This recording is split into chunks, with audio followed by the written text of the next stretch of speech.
Hey guys, welcome back to the channel.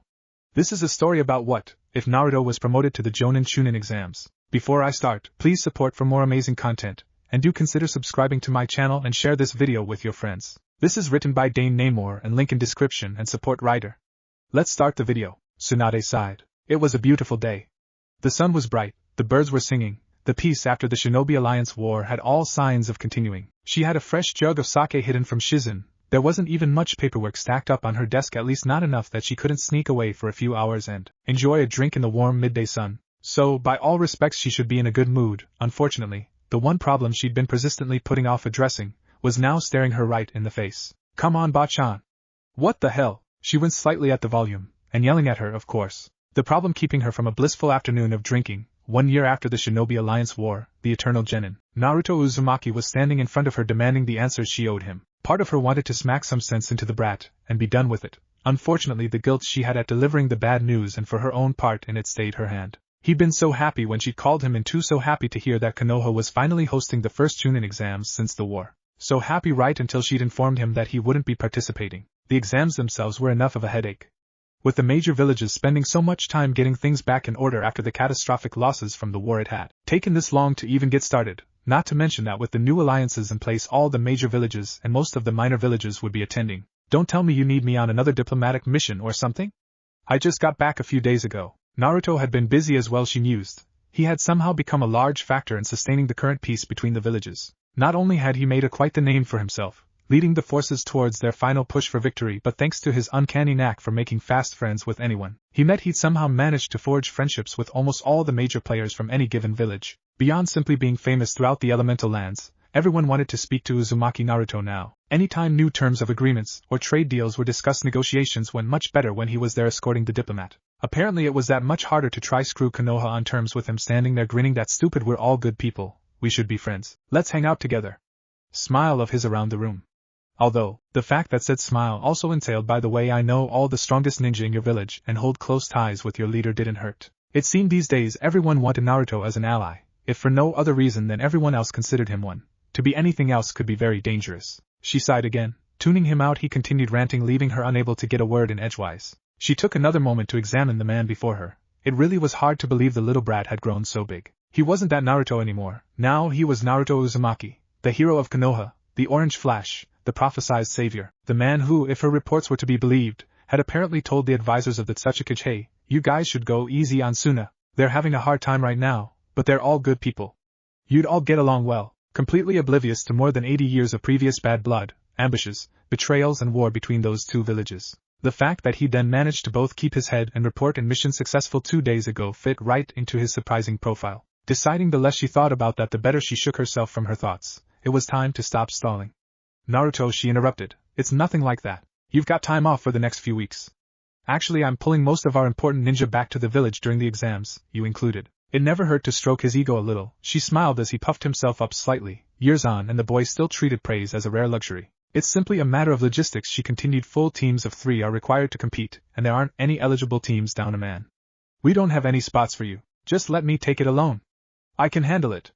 He argued with his usual confidence, although not unwarranted in this circumstance. She admitted, I can use Kage Bunshin for anything that needs multiple people. I considered that as well, but ultimately a chunin is a leader of a team of ninja. He's a ninja who works with a team, taking the exam alone, ordering Bunshin around. None of that will show off the skills required to lead a team. Her heart ached looking at his disappointment. Right now, I know this is hard on you. I'm sorry, Naruto. I really am. She hated moments like this. For someone who was meant to be the impartial leader of the village, she loved that damn brat far too much. Standing in the way of his progress like this pained her. He pouted and her guilt multiplied, watching the last of his exuberance drain away. Grappling with the knowledge that he was being left behind again, he opened his mouth to voice another question but closed it without saying a word, suddenly looking as vulnerable as she'd ever seen him, clearly struggling to build up the courage to ask the question weighing on him. For a ninja who spent most of his life blurting out the first thing that came to mind, speaking from the heart more than the head, it was a very rare look. Any other time and she would have found it funny. Right now she could barely stand it. He tried again, his voice barely a whisper this time. I just don't get why I'm still a genin. You know why everyone else got promoted after the war? He trailed off, not quite asking the question he'd struggled with every time he'd seen her for the last 6 months. She sighed. There it was at last, the elephant in the room. The reason she'd been making an effort to go easy on him lately, the fact that he'd had to watch everyone else be promoted while he was passed over once again. Something he would have never expected from her. Quite frankly, she found the idea that Naruto, an S-class ninja and unquestionable village asset, was considered a genin ridiculous, especially considering his vast, if insubordinate, contribution in the last war. Without question, his presence had far outweighed that of any of his peers. Yet, in the following months she promoted most of the ninja in his year group to either special or full jonin, while he, the only genin on the front lines, had been ignored. It was nonsense, he knew it, she knew it, and the fact that he'd taken until now to question her about it honestly surprised her. Sunade wondered whether that from was his trust in her, knowing that she'd never seek to screw him over, or if he was simply hurt that he'd been ignored yet again. Thinking for a moment, she decided it was probably best not to know. I understand your frustrations with this, Naruto, I do. To be honest, there are a few reasons we haven't moved you up. His eyes were boring into her now, she could see the hope in them, the hope that there was an explanation for this. Quite simply, the most important reason is that you're too valuable to the village for us to give you a standard rank increase. He looked confused, so she explained, think about it. You know how the chunin exams work, the reasoning behind them, drawing in the best clients and the best missions. If we just hand you a promotion, then it's done with. On the other hand, if you're able to compete in front of an audience, well, Konoha as a whole looks much stronger. Everyone will be able to see your strength. She was playing it up slightly. He was already incredibly famous, even if only among ninja, but pandering his ego couldn't hurt. The fact he was rubbing his head and trying not to grin instead of glaring at her was a good sign. Most ninjas saw your strength in the last war. There's already stories and legends being made about you. However, for the civilian world, they can't truly understand how much stronger you are from that alone. A civilian hears S-class and just thinks a very strong ninja. Doing this lets them see your strength is incomparable, so we put you on a stage. You crush anyone that comes at you, pass easily, and the village prospers. Her words had an immediate effect. Even with the acknowledgement he got now, he still was terribly weak to having his ego pandered to. So you're saying I'm too important for a field promotion then? That idea seemed to appease him at least. She decided to drop another hook. Exactly. Not to mention how much it'll add to your credibility as a Hokage candidate. The effect of that bait was immediate and obvious. Sunade smiled. This was going far better than she dared hope for. She was feeling less guilty already. She mentally kicked herself. They should have had this discussion months ago. Really, she thought, she should have known he'd take it well enough. This was Naruto she was dealing with. The brat was practically incapable of bearing anyone ill will. If she played it right, maybe she'd still be able to sneak out and enjoy some sunshine before Shizen came to see her. I'm actually surprised you'd even want a field promotion. I would have thought you'd prefer it this way. You're not the kind of person who wants things gifted to you. I'd expected you to want to grasp this with your own hands. She tactfully ignored the fact that by now a chunin qualification was well below him, that he'd earned it in the field, and thus grasped it with his own hands, many times over by now. Anyway, it's not like we treat you like a genin. You haven't done a mission below B rank in months. How many other genin do you see me giving S rank missions to? Hell, how many other chunin do you see? You get more S and A rank missions than most jonin. She softened for a moment. No one doubts you, brat. All a promotion would do is give you more responsibility. I would have thought me training you to be Hokage was enough for you. Do you want to start taking in genin or something? He was all smiles now. No, well, you know, Ba-chan. I was just curious. I didn't blame you or anything. He wasn't quite meeting her eyes when he said that. She noticed sadly. I just thought, maybe it was because with the QBI and anyway. So I'm too important to be promoted outside the exams? That's fine. I'll just take them and kick everyone's ass. Yeah, she winced. So much for wrapping this up and getting a drink. Now they were back at square one. He was mostly mollified, but she really didn't want to go through the whole song and dance with him again. She cut right to the chase. Exactly. Just not these chunin exams, unfortunately. But as soon as we have a team with a spot, we'll put you straight in. Sure thing. Yeah. And hey, I mean, if something happens or I find a team, that'd be fine, right? This time it was her turn to glare at him. Naruto. If a spot opens or you're able to form a team, then that's fine, but I do not want to hear about you going around badgering teams to get someone to drop out so you can take a spot. He balked. She decided that probably wasn't his style regardless and relented slightly. Well, neither Kakashi nor Yamato have any missions right now, so yes, Naruto. If you can find 2 other genin squad mates, then either of them can be your jonin sensei, and I'd be happy to have you compete. That would probably be fine, she thought, and hey, it was Naruto, the brat who made miracles happen. Maybe she would be seeing him in the exams after all. She was fairly sure all the eligible genin were accounted for, but she'd worry about that later. For now, she'd finally had the conversation she'd been dreading. That deserved a celebration. Good, so get out of here. I've got important business to take care of before Shizen gets here. She was already pulling her drawer open. He didn't believe her for a second, but he did leave, so she pretended not to hear him laughing at her or calling her an old drunk. Unfortunately, when he was just down the hall, she couldn't pretend not to hear him cry out, "Oh! Hey! Shizen ne-chan!" Sunade froze, hand already clenched around the neck of the bottle. Damn. So close. She felt like crying. It could have become such a perfect afternoon. Hey, I've been having some trouble with my arm since the last mission. Could you come take a look at it for me? Grinning as she heard Shizen's confused cries of what now? Huh? Naruto-kun. As she was dragged away, Sunade remembered why she loved that damn brat. A few hours later, after receiving a thorough examination from a confused Shizun, Naruto found himself aimlessly wandering around the village. He was still in a bit of a funk from hearing he wouldn't be able to compete in the upcoming exams, and beyond that didn't really have anything to do. It was a little past midday though, so the best course of action he decided would be to grab something to eat, and then figure out a plan for the afternoon. Unfortunately, even choosing lunch wasn't as easy as it used to be. I really feel like ramen. But Sakura-chan will be mad if she hears I was at Ichiraka's 3 meals in a row after she made me promise to cut down maybe some donburi? Or hey, is that, Hinata-chan? He called out, dashing over to her. Hinata wasn't necessarily the best lunch company, since she didn't talk much and tended to spend most of the meal going bright red. Still, she was a nice girl. He hadn't regretted making an effort to get to know her after the war for even a moment. Plus she was a good listener, perfect for venting his frustrations about those damn exams. Hey! What are you up to? You free? I'm getting some lunch, come with. Instantly breaking out into the most unflattering blush and stiffening ramrod straight, Hinata bravely fought down the urge to hide behind the nearest telephone pole. And Naruto-kun? Wincing slightly at that damn stutter, she pressed, unsure. I'm not doing anything important. I'd love to. Truthfully, she'd eaten about a half hour ago and her father was probably expecting her back soon. That was fine though. She'd just get something small. Lunch with Naruto? Her whole body warmed at the prospect. Hinata was actually very happy with her life recently.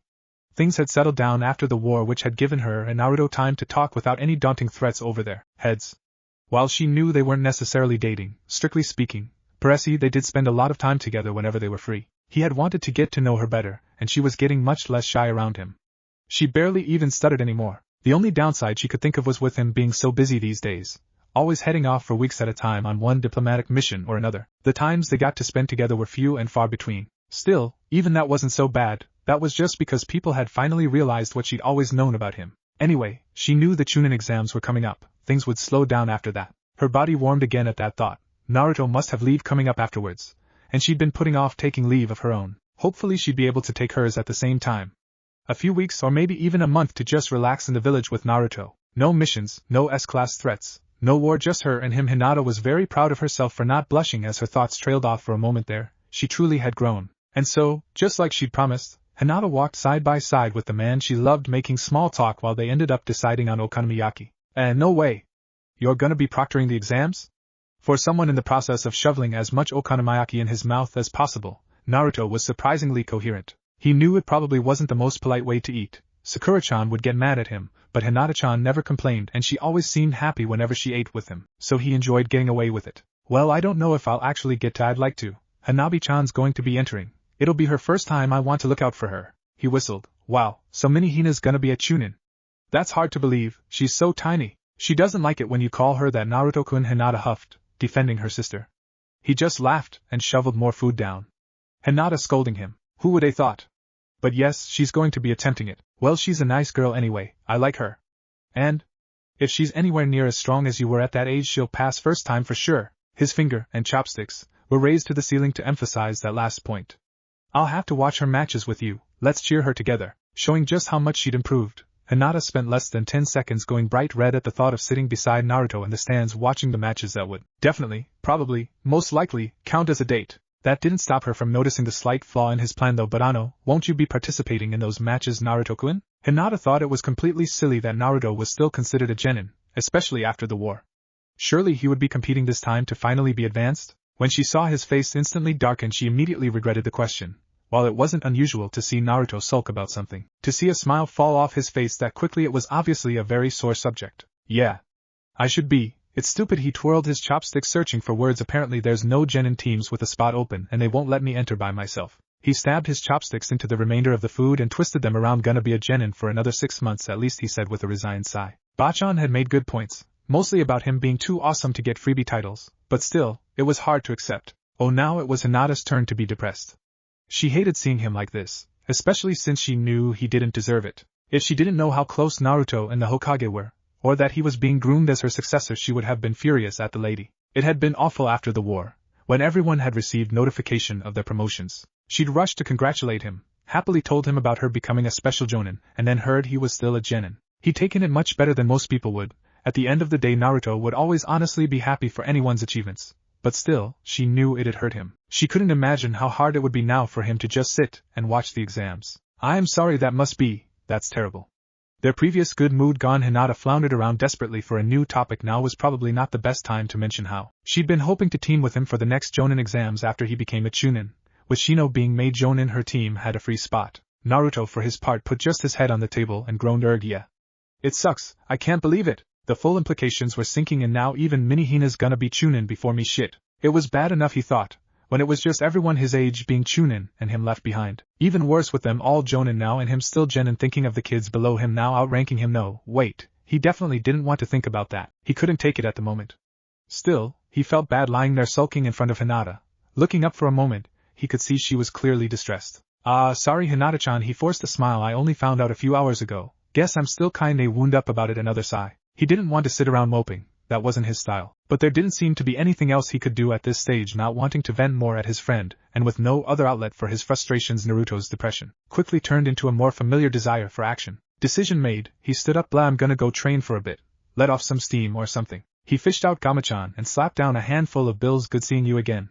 Thanks for lunch. By Naruto-kun he was already gone. She hadn't thought of anything to talk about and he'd left her good mood evaporating quickly. She attempted to cheer herself up. Naruto wasn't the type to get depressed over something like this. He'd be okay soon enough. It was a shame their lunch hadn't gone quite as well as she'd hoped, but she'd been having a great time right until she'd asked that damn question. Stupid, she whispered to herself, hanging her head. Was that another chance blown? A few minutes later, after picking at the remains of her food, she stood to go and suddenly saw how much money Naruto had put down. Oh, he paid for my lunch too? And suddenly the warm feeling she missed was back at full strength. That means it's a date, right? A guy paying for a girl's meal, that's definitely a date. A date with Naruto-kun. Feeling slightly lightheaded and fully aware that all her blood had gone to her head, Hinata left the restaurant in a happy daze. Truly it's the little things that count. It was an uncharacteristically subdued Naruto that was heading to the training grounds. Typically he had no problem celebrating the achievements of others. He was honestly happy whenever someone took a step closer to their dreams. He wanted to be the kind of Hokage that lead a village where anyone could achieve their dream. He even liked Mini Hina. She was a nice girl, she laughed at his jokes, she was polite, and she seemed to have an easier time talking to him than Hinata did. To be fair, part of him noted, Hinata was a lot better at talking to him nowadays. Still, damn it. Still, thinking of her in a chunin jacket, he'd be happy for her of course, but still, goddamn that old hag. Ugh, this sucks, he wanted to scream. He couldn't get the thought out of his mind now. Running his hands through his hair in frustration, he continued on. Hey! It's boss! So caught up in his thoughts he didn't even hear the shout. Yeah, training is definitely the right idea. I need a blow off some steam. I can try out that new Rasengan I've been thinking of, blow up some rocks. Thoughts of destruction easing his mind slightly, he finally noticed yells coming behind him. Hey! Boss! Don't ignore me, damn it! Bastard! Turning, he found himself instinctively dodging a jumping kick from his sometime student. Said student's teammates trailing after, huh? Oh hey, sorry Konohamaru. Didn't see you guys there, what you up to? Finishing a mission? Konohamaru, like Naruto, typically had sunny disposition and far too much energy. Today, however, he was practically glowing with excitement. Something big was definitely up. Nope. We just got back from seeing Ebisu-sensei. We're finally entering the chunin exams. It's gonna be great, boss. Suddenly pointing a finger directly at Naruto, he proudly challenged, this is it. Me and you as rivals for chunin. This is the start of our fight for the title of Hokage. Don't think I'm gonna lose to you. And just like that, Naruto's day managed to get even worse. He'd been so wrapped up in thinking of Hinata's sister, as a chunin, he'd completely forgotten the other younger team that would have been eagerly awaiting the exams. Konohamaru would be aiming for chunin. Konohamaru would be a chunin before him. He quickly cut that image off before it could form. He most definitely didn't want to let that train of thought go any further in his current mood. I am not going to be entering, he admitted, the words tasting like ashes in his mouth. There aren't any teams with a spot I can join. A dark part of his mind considered asking for one of Konohamaru's team to give him a spot, but he quickly squished it. Besides the fact Bachan had specifically told him not to do that, he didn't want to be the kind of person who'd sacrifice someone's progression for his own. Konohamaru was a good person, a strong ninja, a dedicated leader, and all-around pretty upstanding boy. Unfortunately, a part of him that he refused to acknowledge had for weeks been dreading facing Naruto in the exams. Having drawn the obvious conclusion that Naruto would crush him, there simply was no denying the strength difference. Most of Konohamaru thought of Naruto like a big brother, and was sympathetic towards his obvious frustrations with being held back from promotion once again. If there was no personal stake, he would have been angry on Naruto's behalf. Unfortunately, for the part that feared facing his boss, the news was a very welcome relief. Oh wow! You're not gonna be entering. He cheered aloud. Woo! We're gonna pass easy then, I'm way stronger than you were when you first entered. Part of Naruto's mind regarded that as rather unfair. Sure, Konohamaru was more powerful than he had been if you discounted Kurama. However, Kurama and the villagers' corresponding treatment of him was a significant factor in why Naruto wasn't as strong as he could have been heading into the exams. However, most of his mind simply reacted with anger and hurt pride. Hey! What are you saying, brat? Who taught you your best techniques? And Konohamaru, being in many ways similar to Naruto, reacted the same. So what? Where I learned them doesn't matter, I'm going to surpass you. At this point, Udan and Moegi, who'd been wisely trying to stay out of this exchange, decided to back up. This was not good, this was going to escalate. Naruto and Konohamaru's personalities were too similar, their emotions would feed off each other and get out of control. I'm going to be chunin for sure, then I'll be ranked above you. I'll be the boss. No way. No way. No way can a brat like you make chunin ahead of me. Konohamaru realized he'd struck a weak point, and proceeded to start strutting around rubbing it in. I will. And then I'll be your squad leader on missions. I'll give you whatever order I feel like. He grinned evilly, already envisioning possible ways to abuse his power. Wah! Naruto was obviously able to envision the same things. Oh. And then I'll take the jonin exams and you'll still be a genin. He smirked, going for the kill. Don't worry. I'll take you on as your jonin sensei. Hey, you can start calling me Konohamaru sensei already. Wah! You goddamn brat. Unable to even formulate a real reply, all he could think about was having to answer to Konohamaru, being bossed around or answering to him for missions. Naruto had worked hard for the respect he'd gained. The images dancing through his head hit his pride hard. Being passed over, being screwed around with, and now having it rubbed into his face, this was too much. This was way too much. He was quickly losing control of himself, his fists clenched so tight his palms were on the verge of bleeding. It would take a lot before Naruto would ever strike a comrade, however he was getting dangerously close to that point. Naruto. Let's go. Luckily that was when Kurama weighed in, breaking Naruto off before he did something he'd regret. This isn't worth it. Getting control of himself again, Naruto stepped back, unclenching his hands. He let out a deep breath and turned away from Konohamaru. Sure, the kid was an annoying brat at times, but he was also a good friend. He'd feel terrible if he took this any farther. Yeah. Thanks for the millionth time he thanked the fact he'd been able to make peace with Kurama. For someone who treasured bonds as much as Naruto, having a best friend built right into your soul was very welcome. Plus the bastard fox did a pretty good job of keeping him in check at times like this. Still, he was far more frustrated now than after talking to Hinata. He knew the best plan was definitely to head to the training fields as soon as possible. He'd go wear himself out destroying things until he felt better, or at least was too tired to care. Avoiding looking at Konohamaru, he moved past him and started to walk away, managing to let go of his hurt pride enough to wish them farewell. Or good luck with the exams, you kids. I'll be cheering you on, so don't take it lightly. While utterly failing at keeping the bitterness out of his tone, the sincerity in his words was clearly there. He disappeared over the nearest roof with a quick leap, leaving Konohamaru looking slightly abashed, avoiding Moegi and Udan's eyes as they glared at him. An hour later, Naruto was still tearing into a cliffside on one of the far training grounds, sweat pouring down his face as he created new forms of Rasengan on the fly, slamming them into the rocks. He was currently experimenting with creating a planetary Rasengan without using the Nine Tails chakra, mostly because it would require so much concentration he couldn't focus on anything but it. Unfortunately, he was failing completely. Feeling it fall apart as he charged, he quickly transitioned the remaining chakra into a standard Rasengan. Dashing forward, he slammed it into the rock, drilling a massive crater. All he could think of was Hanabi and Konohamaru parading in front of him, chunin vests on, being slapped on the back by all their friends, while he stood back, the eternal genin. An S-rank ninja stuck at the beginning rank. What a fucking joke! He growled, losing control of his emotions. Instinctively creating a pair of Kage Bunshin, he dashed forward again, this time succeeding at crashing a partially stabilized planetary Rasengan into the wall, blowing the crater far deeper. Barely a fraction of the damage he'd get in Nine Tails mode, but he wasn't trying to bring down the cliff. I know I'd have no problems if I could just enter the exams, but I don't know any other genin teams. Leaving the rocks alone for the moment, he leapt back, this time creating 4 new clones and stabilizing a Rasenkyugen for almost 15 seconds. The resulting blast when he did lose control, knocking him back and far across the clearing. Ow! Ow! Ow! Ugh, he went skimming along the ground. Yeah, I might have to leave that for Nine Tails mode. Could work well with an Uzumaki Rindan, though he filed that away for future practice. His stamina finally depleted and at least some of his frustrations worked out. Naruto was content to just lie on the ground for a moment, feeling his wounds heal. His thoughts inevitably drifting back to the all-too-familiar topic. This'd be easier if I knew more genin, but everyone has already been promoted already. There's no one left like M. Wait. Inspiration struck him like a thunderbolt, causing him to sit straight upright. Instantly his mind, so wasted on bookwork but so good at schemes, tactics or pranks, started working overdrive. He thought hard, remembering a half-forgotten conversation, spotting a discrepancy, putting together a theory. He was off the ground now, pacing around as a plan started to come together, a grin slowly forming on his face, growing bigger by the second. No way it could work though, oh man. Bachan would hate me though. That thought made his grin impossibly wide. HRMPH. You certainly never cease to come up with something unexpected. Well, yeah.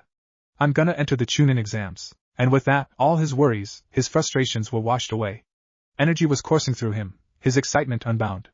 He had a plan. An audacious, ridiculous and probably illogical plan, but Uzumaki Naruto had a plan and, as many great ninja had discovered to their peril, that was a very scary thing. Despite the excitement raging within him, a half-hour later Naruto was sitting calmly at the edge of Konoha territory, becoming completely still and focusing on letting the natural energy flow through him. For anyone who knew him when he was young, it may have seemed bizarre for such a hyperactive ninja to have managed to master sage techniques at a level beyond even Jiraiya the famed Toad Sage. Whether it was natural skill or part of his lineage from his mother's side, he never bothered to question. All he knew was that, even as excited as he still gained a great sense of peace and wonder at switching to sage mode. Feeling yourself become one with nature, feeling the chakra of all the living beings around you, drawing the energy of the natural world into yourself and feeling it strengthen your own. Sage meditation always filled him with deep contentment. He spent a half hour just meditating, collecting his thoughts and enjoying the peace he'd gained. Probably more than he needed, but he would want plenty of natural energy for the task ahead. Shifting out of the meditation, his standard personality took over once more. Alright. Let's do this. He yelled, opening his biggest chakra reservoir. Shifting into his perfect nine tails chakra form, his eyes gained a vertical fox-like slit through the horizontal bar of sage mode and chakra burst forth from him like a supernova. The entire village suddenly aware that something must be going on. Anyone even remotely chakra sensitive practically bathing in the warm positive energy let off from Naruto's conversion of nine tails malevolent chakra into his own. Pumping as much chakra as possible into it, he quickly formed 3 Kage Bunshin, each mimicking his form, sage and nine-tailed modes combined. They stood in a semicircle around him, each wearing wide grins and radiating enough chakra to level a mountain range twice over. He appraised his clones briefly. Okay, that should be more than enough. Go for it. Pointing off into the distance as he finished. You got it, boss. The first clone leaped away to the west at full speed, leaving little more than an orange flash as it zoomed into the distance. Damn straight. The second clone's voice trailed off as it quickly vanished into the east. Let's get wild.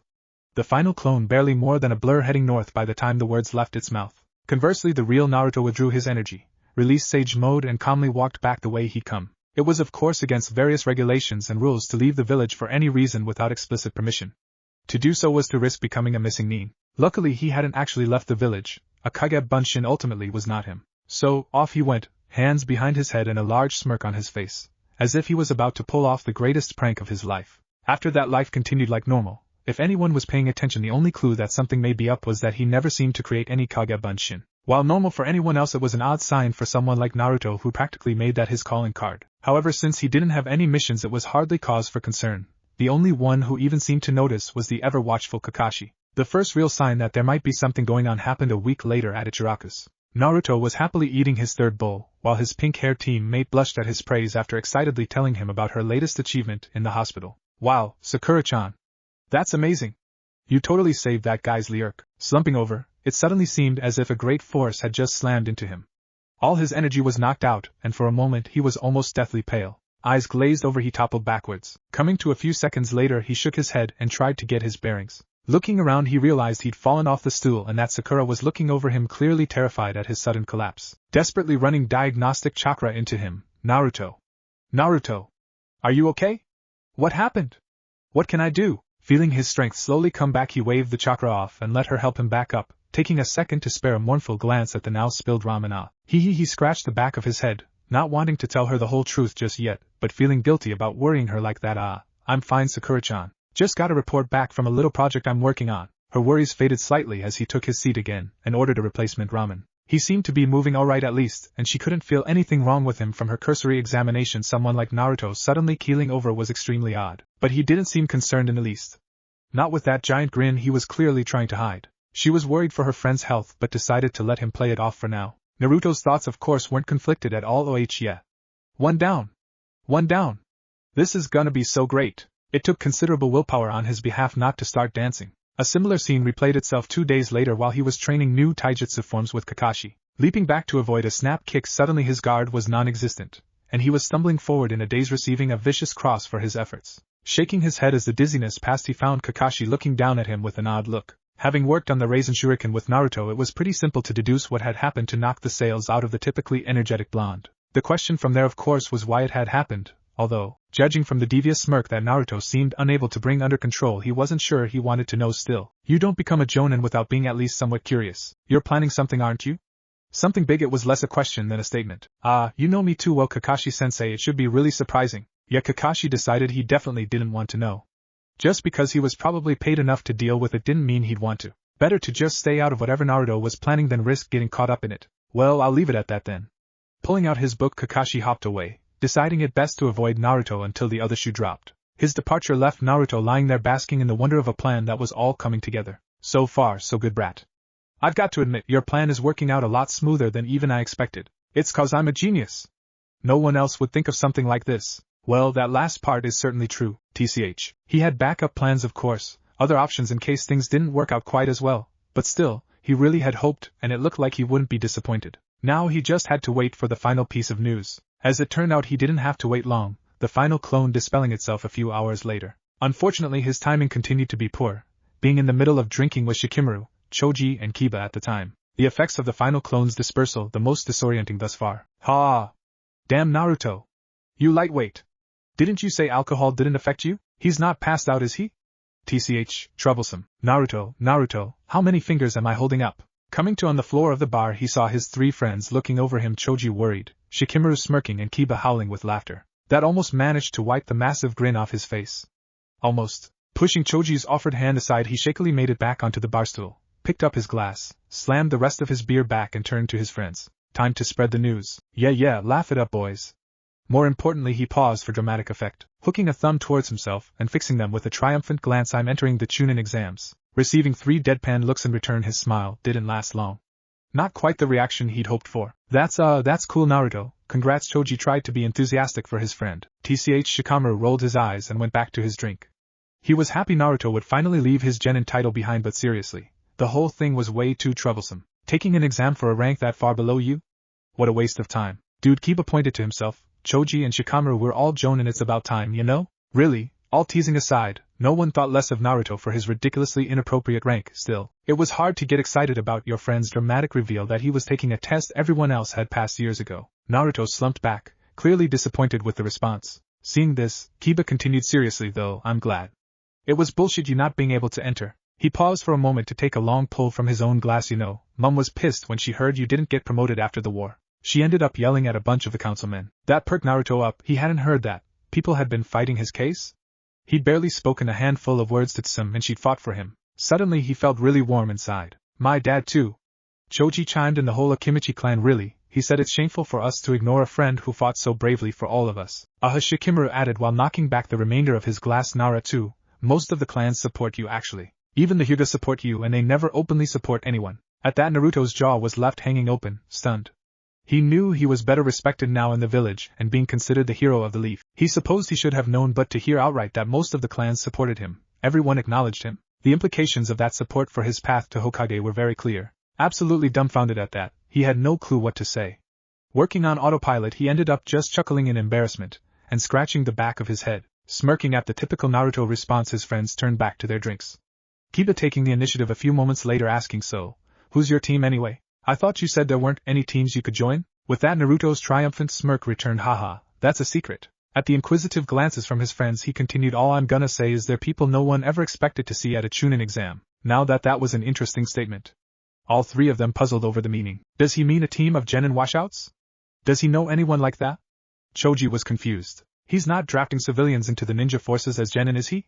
Kiba suddenly had to shake the image of Naruto fighting alongside I am the ramen lady. It was surprisingly easy to picture actually. A puzzle? Troublesome. Shikamaru decided to figure it out later. Seeing their confusion, Naruto's smirk was positively evil. Kurama's chuckling in the back of his head seemed to agree. Oh, there were fun times ahead for sure. The weeks passed, and before anyone knew it, it was the day before the chunin exams, a certain air of excitement passing around the village. The foreign contestants would be allowed passage into the village today. For anyone interested, it was a good time to head to the main gate and look at the various entrants. Considering it was the first chunin exam since the war and thanks to the global peace accord the largest by far, the crowd at the gate, normally little more than a few punters hoping to eye out some potential good bets, was turning into quite an event by itself. Stalls had been set up and a significant portion of the village had turned up, even if just to browse. The noise and chatter increased markedly as the first group came within sight of the village. It seemed the first group to be admitted in would be the genin from the hidden cloud. As they drew within sight, the gossip quickly turned from interest to surprise and shock. At the head of the contingent, leading the other jonin sensei, was the famed Lord Jinchuriki Killer Bee. As much for his status as the other remaining Jinchuriki as his actions in the war, and his wild personality, Killer Bee was almost as famous as Naruto within the elemental countries these days. It was incredibly surprising to see someone like him coming at the start of the chunin exams. Clearly he was here representing the Raikage himself. For him to make an appearance for the finals would be somewhat expected, but to come for the first day of the event was unprecedented. Most decided it further underlined just how important this first United Chunin exam was. Soon enough the Cloud Shinobi were passed through the gates and dispersed, the teams following their jonin sensei to their assigned hotels throughout the village. B himself seemed to be left behind, taking in the sights, looking around. No one was sure what exactly he was looking for until a loud cry of "Yo! B!" broke above the crowd's hubbub. Most turned to see the village's hero himself jumping down from a nearby building, beckoning B over with a giant smile on his face. It was quite a spectacle by itself. It was difficult not to notice the loud blonde at the best of times, but with Naruto's current popularity within the village everyone wanted to follow his actions. The stories you'd hear about him were almost unbelievable. Still, although they were easily able to confirm the tales they'd heard of a strong friendship between the two Jinchuriki, the villagers near them had to confess they had absolutely no idea what they were up to. After what seemed like some kind of ceremonial fist bump, they started dancing around each other, making weird seals with their hands and talking in rhymes. That was odd, even for a ninja. The crowd's attention was drawn to the gate again a short time later as the next group came within sight. This time there was a palpable tension in the air. Watching a contingent of rock shinobi drawing close to the village was not a comfortable feeling for a lot of people. For the elder members it brought back terrible memories from the previous war, where the idea of rock shinobi sieging on the village was a constant fear. For the youngsters it was simply fear and tension passed down. Everyone knew about the animosity between Konoha and Iwa. Everyone except Naruto it seemed, for no sooner had the rock shinobi been granted entrance than he was yelling out "Hey!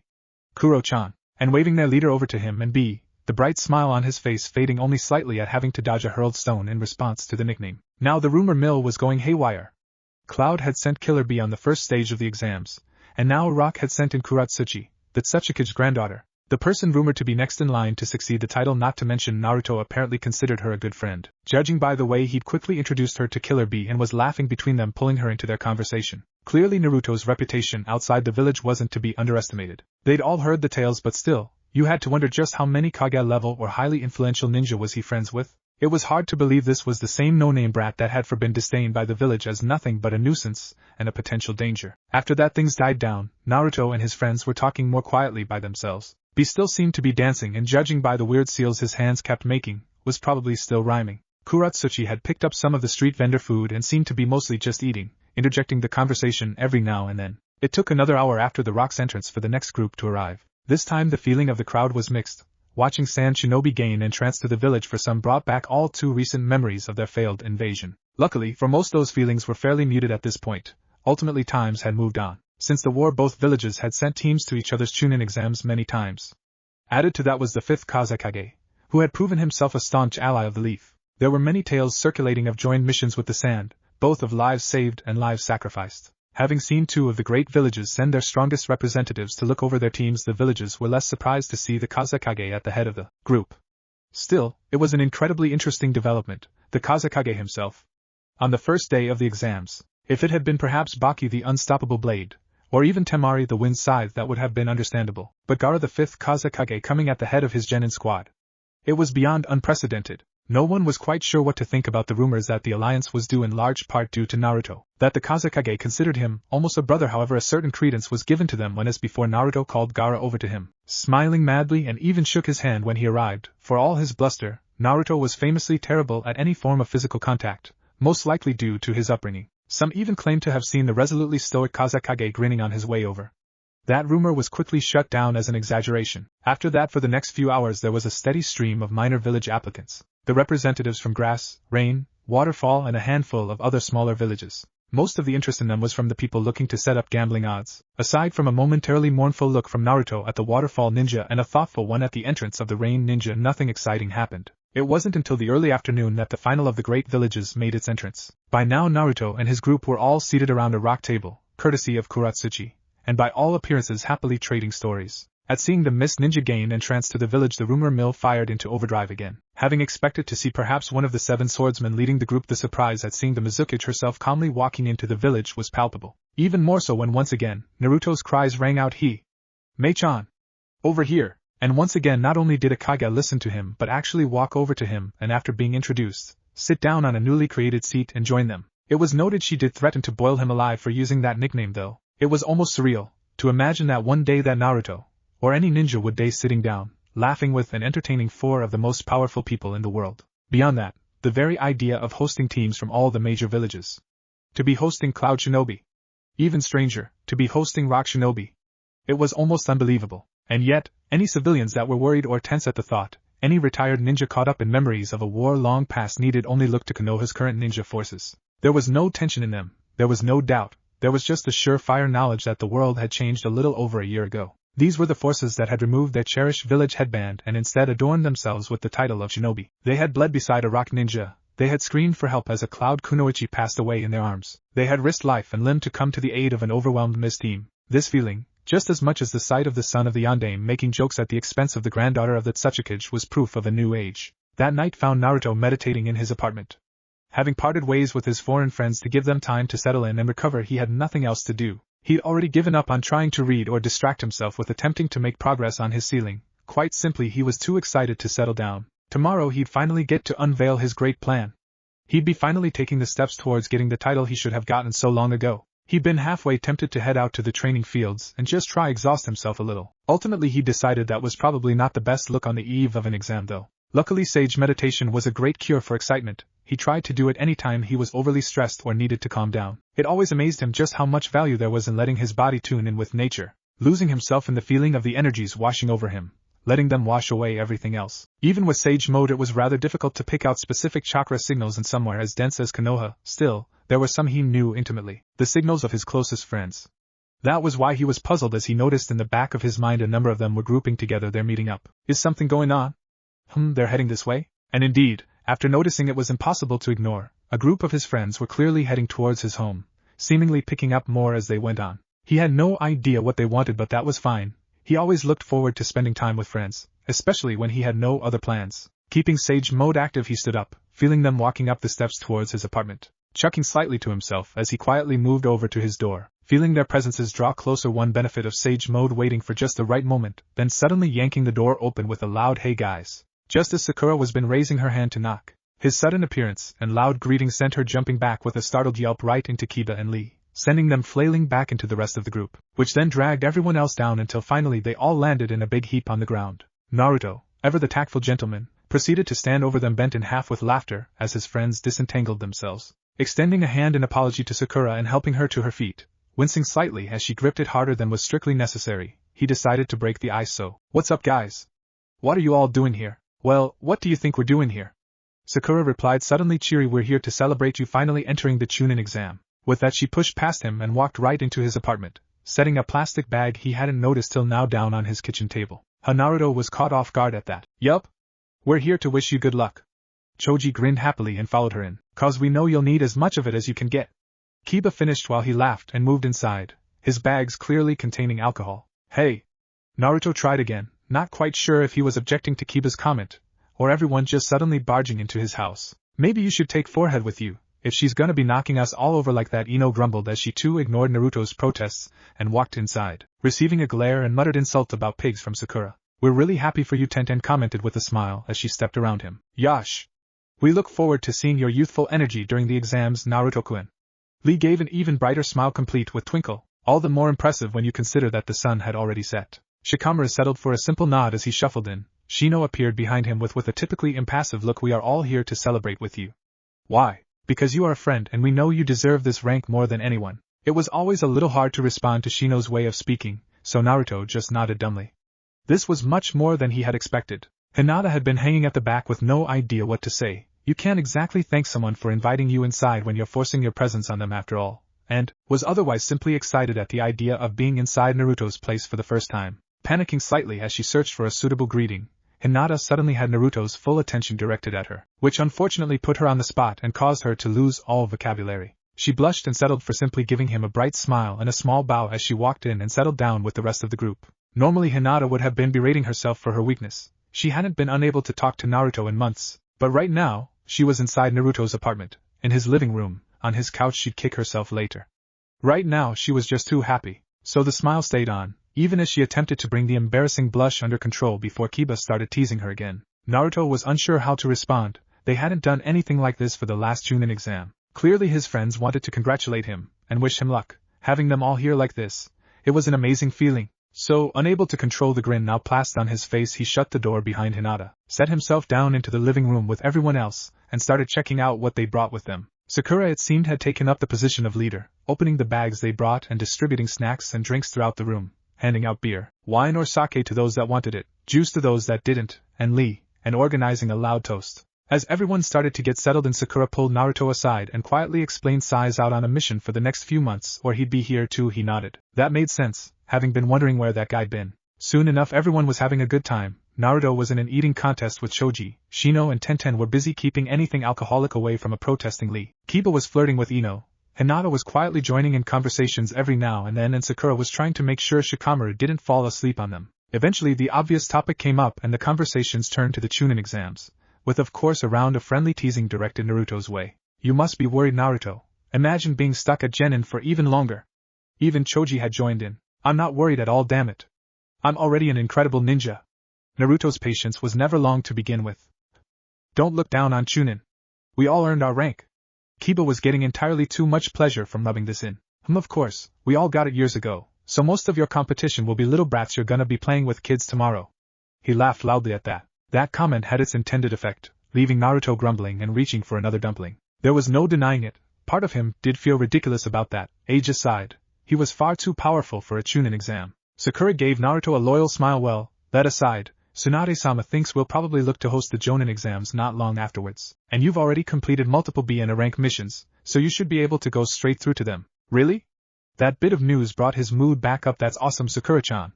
Ha, I'll be a full jonin before the year's out for sure. Naruto was already imagining how cool he'd look with the jonin flak jacket on, leading more super dangerous S-rank missions. Then we'll see who's laughing at Kiba. Kiba, having been promoted to special jonin, was still ranked slightly below a full jonin. Naruto's ability to make friends was only second to his ability to annoy them, and that comment of course caused tempers to flare. Of the room only Shino, Shikamaru, Sakura and Lee were full jonin. Big talk. You gotta pass these exams first. Ha, you'll probably flunk out of the first test. I heard about your blank exam from last time. Kiba bit first. That's true, Naruto. Ino chimed in. Now before you start talking about overtaking us, you should make sure you don't end up embarrassing yourself losing to a bunch of kids. She was unable to resist that last dig. Hey! Naruto never did well with a bruised ego. Things looked about to escalate. Hinata in the meantime had been struggling to get a word in edgewise as the conversations turned to teasing Naruto. She had improved a lot, able to talk comfortably with him one-on-one. However, in a group it was much harder. The embarrassment multiplied and she ended up second-guessing herself till she couldn't get a word out. Tonight, however, with the aid of a little alcohol running through her system, she managed to gather up her courage, clench her hands into fists, screw her eyes closed and declare as loud as she could, Naruto-kun will pass for sure. Just as the man himself had been about to bite back a reply to Ino and Kiba, that declaration stopped everyone in their tracks, all conversation stopping as everyone turned and stared at Hinata. Aside from how out of character it was for Hinata to yell anything, the words had been completely earnest and sincere and yet, completely missing the mood of the conversation. No one in the room doubted for a second Naruto would pass the exams. To hear her declare it as if it was a gospel truth, nobody knew how to react to that. Opening her eyes and seeing the entire room staring at her with utter shock, deadpan looks did nothing for Hinata's confidence. Oh my on. Even Hinata's making fun of me. Luckily Naruto's emotionally stunted upbringing left him able to misunderstand even complete sincerity, and the ice was broken, again. This time with everyone laughing and poor Hinata wishing the floor would open up and swallow her. He thought she'd been making fun of him. Sorrowfully refilling her sake cup, she made a silent promise to herself. I'll do better. I'll talk directly with him, even with everyone here. I'll spend time with Naruto before the end of the night. Resolve strengthened, she tuned back into the conversation. So, more importantly than that, how's your team? Shikamaru had finally decided to contribute. They're awesome. We're gonna blow through the first test tomorrow. Naruto rarely lacked in confidence, only one member of the room having ever seen him doubt himself. For the next few minutes he was forced to fend off inquiries as to who his team members actually were. To the rising ire of most of his friends, he proceeded to laugh off the question or claim it was a surprise. I suppose I'll see them for myself tomorrow. I'm stuck proctoring the first test. It's troublesome. Shikamaru had a pretty decent guess who Naruto had conscripted for his team by. Now still, he decided to keep his peace and see if he was correct. Me too, Hinata chimed in, before being cut off. Oh right.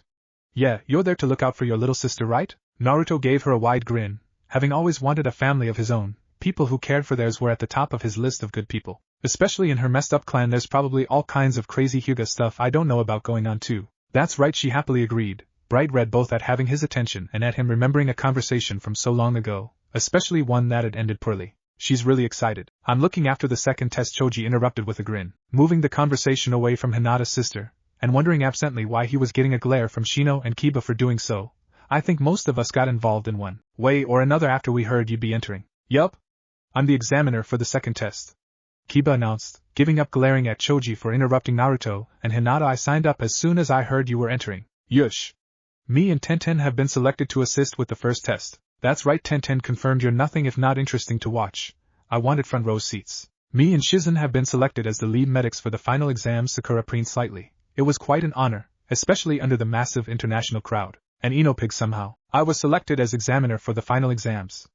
Ino finished, clearly very pleased with that selection. Well, after all, it's not like could put your giant forehead in front of such an important crowd. And with that the two girls started their typical friendly bickering. Shikamaru sighed and lay back down. Shino hastily removed a glass of sake Lee had somehow swiped, and the night continued on with friendly teasing and good humor. End chapter 1. Oh make. Honestly, Kiba, Hinata chided as she rolled the man in question back onto his side, propping some cushions behind him and putting a blanket over him. Challenging Choji to a drinking contest was never going to end well, and of course it had left her looking after him when he passed out. You're sleeping here tonight, she scolded the unconscious youth. There was no way she was going to carry him home. Still attempting to enjoy the remnants of her own slight buzz, she stepped back into the main room. Unfortunately, it seemed the party was practically over by now. Ino and Sakura had left an hour or so ago, Tenten leaving a short while later with Lee offering to walk her home. While she'd been busy with Kiba, it seemed fatigue or alcohol had caught up with Shikamaru and Shino, with Shikamaru snoring on the floor and Shino propped up against the wall. Choji was nowhere in sight, but the front door had been left open, so she surmised he must have stumbled off home.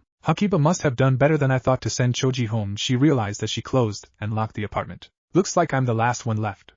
Just me and Hinata was suddenly hit with the realization of just who she was the last one with, and where she was. Me and Naruto alone in his house. No, she cut that thought off before it could go any further, trying to maintain her composure. Where is he anyway? Oh no, he's not passed out somewhere, has he? Moving silently through the small apartment, lest she wake someone unnecessarily, she finally spotted the elusive blonde sitting in a corner nursing a glass of sake, the bottle open between his legs, apparently in the middle of a conversation with himself.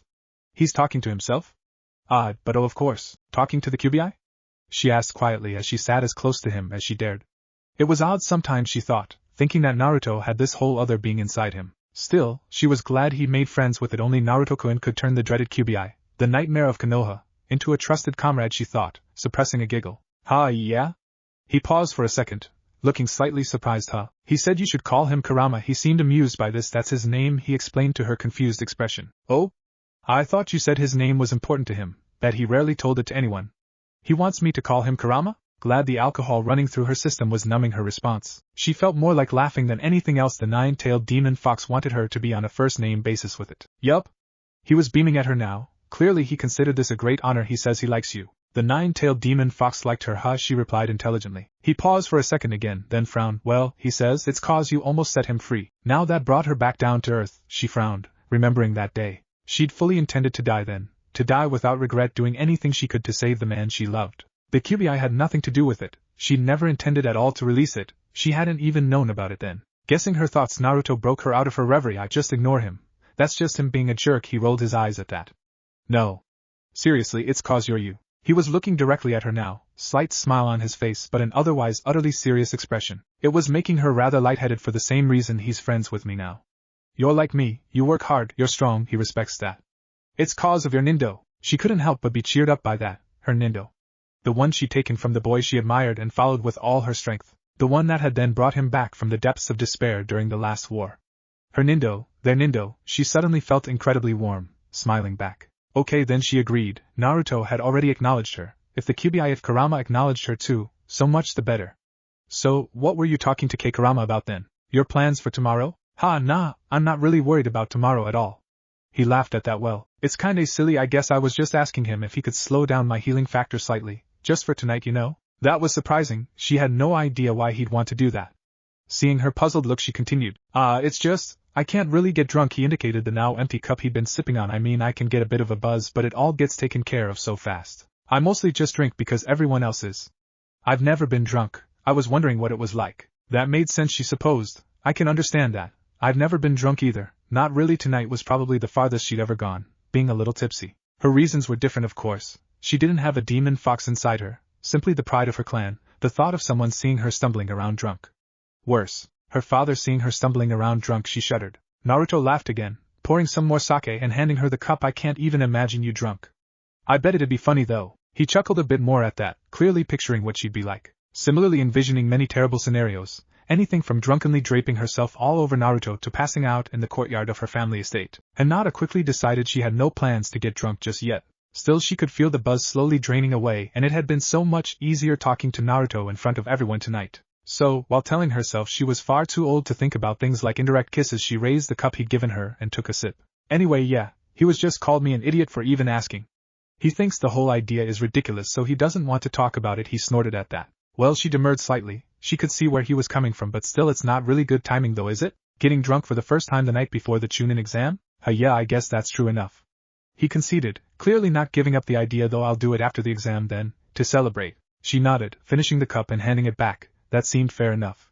Celebrations would be expected after the exams. They stayed like that for the next few hours, trading stories or talking about trivial matters, slowly sipping on the remaining sake, her maintaining a slight buzz and him mostly just enjoying the flavor. It was a comfortable feeling. They moved closer together, shoulder to shoulder, their conversations getting lower and more muted as drowsiness caught up with them. Hinata, smiling contentedly, her entire body warm and fuzzy with joy, finally gave up and fell asleep, slumping sideways and passing out on Naruto's shoulder. Naruto followed suit not long after. Of course, everyone shifts in their sleep. Later the next day, after recovering from the shock, Hinata was unable to decide if waking up to find her head in Naruto's lap had been the most mortifying experience of her life, or the most amazing. Needless to say, she'd spent the rest of the morning bright red and struggling to speak. Thank God I was the first to wake up. Sakura was bored. Standing around in the examination building watching the exam hopefuls start arriving was a rather dull experience. As a show of status, all the proctors had been asked to attend. Technically she could avoid it since she was one of the head medics and not a proctor still. She was curious to get a look at Naruto's team. To think Naruto was able to keep something like that a secret for this long.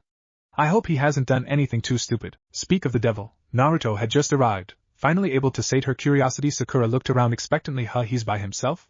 He's not gonna use Kage Bunshin, is he? Is that allowed? She giggled at that thought. It'd be just like Naruto to do something like that. I really hope he can finally become chunin. Whatever he's planned, I hope it works. He didn't seem worried, at least, so she contented herself to just looking around the room. Maybe the surprise is yet to come, she thought, idly monitoring the other genin. Spotting trouble off to her left, she spent a few minutes separating an IWA and AIM team that had been exchanging heated words. They had all been given strict instructions to head off any hostilities before the exams this time around. Moving back over to where Naruto had been, she was surprised to see he was now making animated conversation with both the Mizukage and the Kazekage. Odd for them to be here. They don't seem to be talking to their genin. Surprised by that, she suddenly realized they must have both come just to talk to Naruto. She smiled softly at the sight. Two Kages seeking you out, and Naruto? You're truly living up to your boasts, aren't you? Unsurprisingly, it seemed most of the other participants were now looking at the same scene.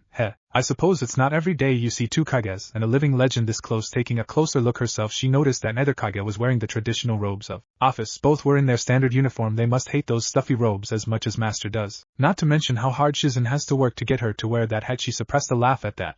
It seemed all the Kages were cut from similar cloth. On the other hand, if Naruto ever achieved his goal, he'd probably never take either the robes or hat off. Envisioning Naruto in the public baths with the Hokage's hat still on his head, she stifled another laugh. She really did hope he'd become Hokage, if for no other reason than the fact there'd never be another Hokage like him. Shaken from her thoughts by a sudden yell, she saw the imposing form of Killer Bee making his way over to Naruto's group, flashing those weird hand seals he always made before bumping fists with Naruto, and loudly declaring, hey, looks like the team's all here. Let's go make everyone else shake with fear. What team?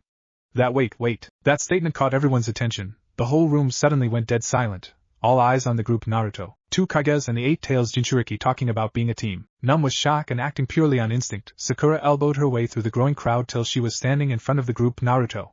What is this? You can't, this is your team. She had no idea what was going on but knew it was going to be bad. Sakura-chan. Naruto's jubilant explanation was interrupted as the Mizukage stepped forward. The Hokage's apprentice, correct? Mei offered a slight nod of her head in respect. Sakura had made an impressive name for herself in the medical tents during the last war. Sweeping her hand over her team, Mei announced loudly, allow me to introduce my wonderful genin. Ebisu strode forward, voicing the question on everyone's mind. Wait, you're their jonin sensei? Their genin. Sakura absently noted Ebisu was the instructor for the first exam. His concern was justified. But of course Mei had a predatory look in her eyes now. Sizing up the man addressing her, even a Kage retains their old rank. They petitioned me to lead them as a jonin sensei of the Shinobi Alliance, and so here we are. She inclined her head towards Gaara, Sabaku no Gaara, genin of Suna, Killer Bee, genin of Kumo. She waved a hand lazily towards B. And of course I'm sure you all know Uzumaki Naruto, genin of Konoha. This time gesturing to the blonde standing beside her. Naruto just sat there with a massive grin on his face, looking like he just pulled off the con of the century. As their sensei, their paperwork was naturally processed in Kiri. Now, I believe the exam is starting soon, so she turned and addressed her team directly. Don't let me down. Without even waiting for a response, Mei turned and sashayed out of the building. Naruto laughed loudly, obviously enjoying the whole spectacle before leading his team through the shell-shocked crowd into where the first task briefing was to begin, barely even acknowledging Naruto's "see you later, Sakura-chan." Sakura just stood there mutely beside an equally dumbfounded Ebisu. He's done something incredibly stupid. The rest of the room seemed to be reacting just as badly, shocked whispers and surprised anger quickly traveling across the participants. One poor girl's panicked shriek seemed to sum up the general feeling. Why are 3 S-class ninja taking the chunin exam? Flashback in the mountains near Kumo. Bouncing from rock to rock, Naruto raced along the barren cliffside, feeling the last remnants of the Nine Tails chakra leave him. Stumbling slightly as he depowered, he knew he wouldn't have long left. All he had to rely on now was his sage chakra and his own reserves, neither of which would last long over such a distance. Being so far from the main body taxed his clone's reserves at an incredible rate. Still, it wouldn't be long now. He was close to his destination, very close. Having traveled here multiple times in the past on diplomatic missions using sage mode to extend his senses and pinpoint the exact location of Kumo was child's play. And so a little over an hour later, a bright orange blur jumped over the village walls, raced along the rooftops, sprinted up the side of a nearby cliff, and with a loud yell flipped through a window right into the Raikage's throne room. Yo! Raikage-chan! Warwick. As it turns out, running straight into the head office of Hokage unannounced at high speed wasn't the smartest possible move. Almost as soon as they detected his presence, he was surrounded by Cloud ANBU and dodging a reflexive strike from the Raikage himself. Knowing that taking any damage with his remaining reserves would be disastrous, he desperately ducked and rolled away, attempting to create some space and defuse the situation. Whoa. Hold up. It's me. Naruto. Whoa. The words seemed to work. Ace stopped his attack and finally took a look at who the assumed assassin was. Huh, Naruto? What are you doing here, bursting in like that? You damn idiot. Haha, sorry. Naruto had the grace to at least look sheepish, rubbing the back of his head. I'm in a hurry is all. I'm looking for B and I sensed him here. The Raikage narrowed his eyes. Trusted ally or not, this was family. You're looking for B.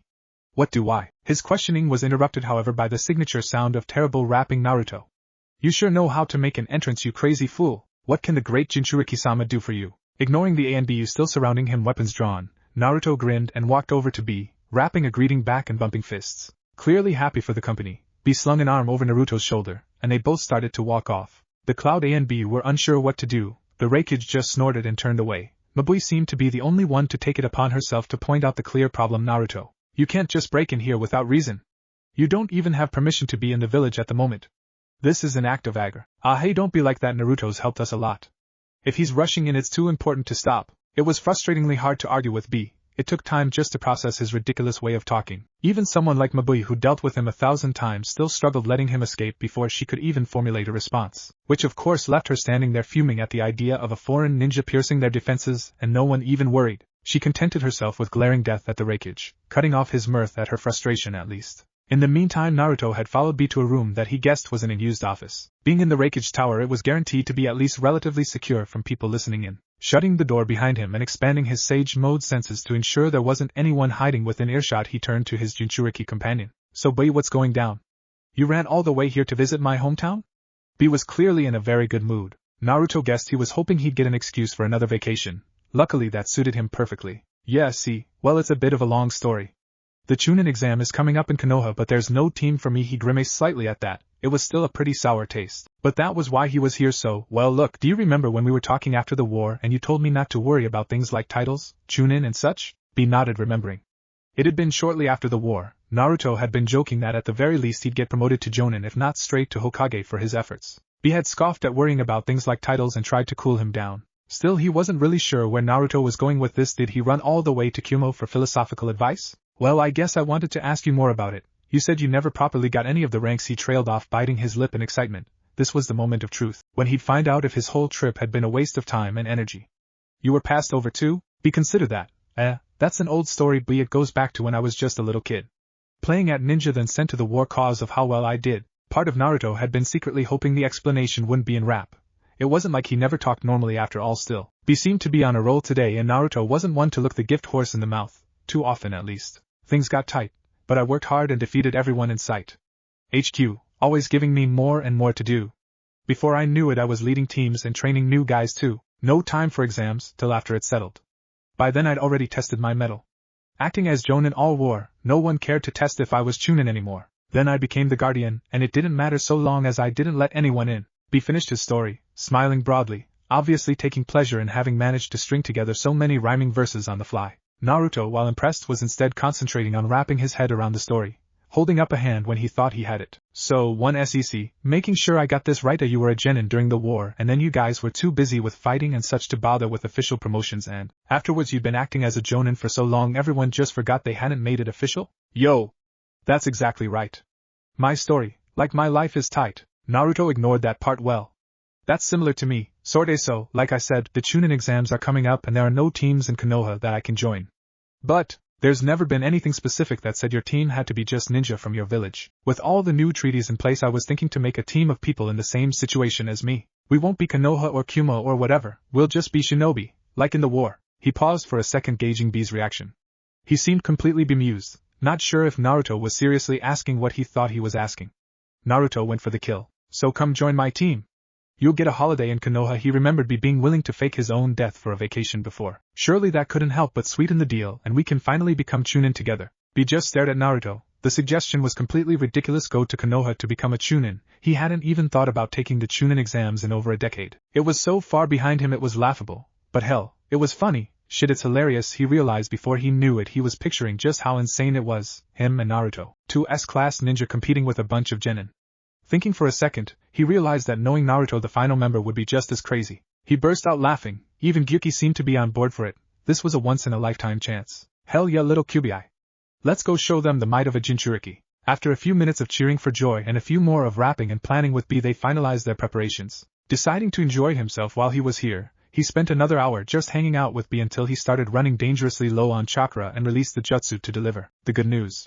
Flashback heading east, along the Kiri Sea. Skimming as quickly as possible along the water, Naruto regretted his hasty departure for the 1000th time. He'd arrived in Port City in record time but had quickly found that the next boat for Yuzu and Kiri wouldn't be for another few days. At the time the decision had been so simple: I'm a ninja. I don't need a boat.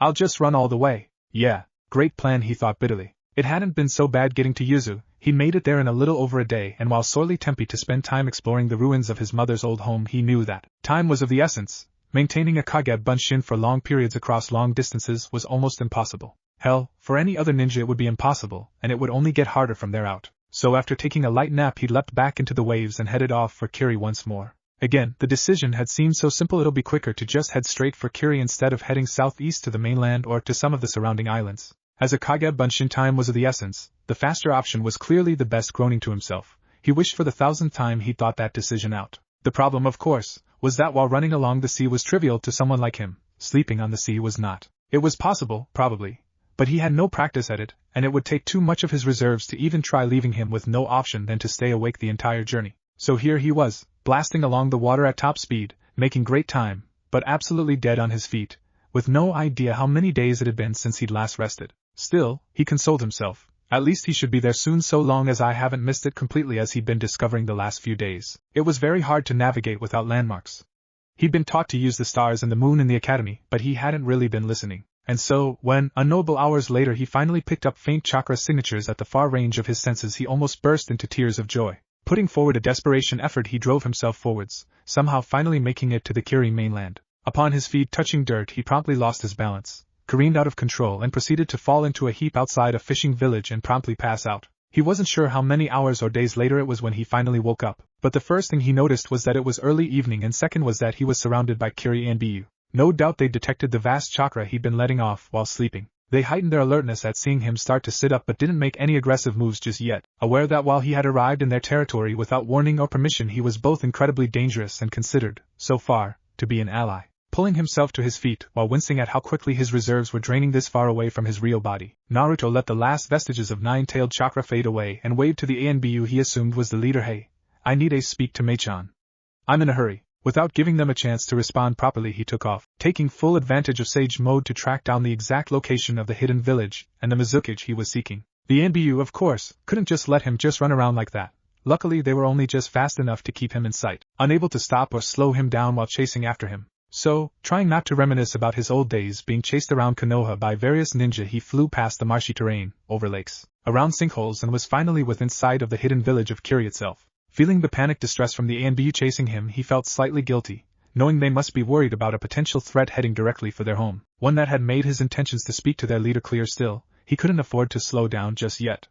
He had no time to waste with ANBU. He'd only ever been sent to Curie on a diplomatic mission once before. Thankfully, with Sage Mode and that memory, he was able to quickly pinpoint the Mizuki's administrative building and plot a course straight for it. Tearing up the side of the building, he rolled through the window, leaped through the doors into the main foyer, and quickly calmed himself and took a seat. Feeling his reserves ticking away, he was desperately tempted to just burst in and get down to business, but knowing Mei-chan like he did, that was a good way to get boiled to death, so he felt it was probably best to do this at least slightly diplomatically. Any frustration at this was quickly alleviated from the shock and bafflement he could feel radiating off the ANBU a minute later when they arrived to find their quarry patiently sitting with a bored expression on his face. It felt good. It was almost like a prank by itself. Part of him missed those carefree days. Of course, he couldn't resist messing with people even now. What are you guys doing standing around? I said I need to speak to Mei-chan.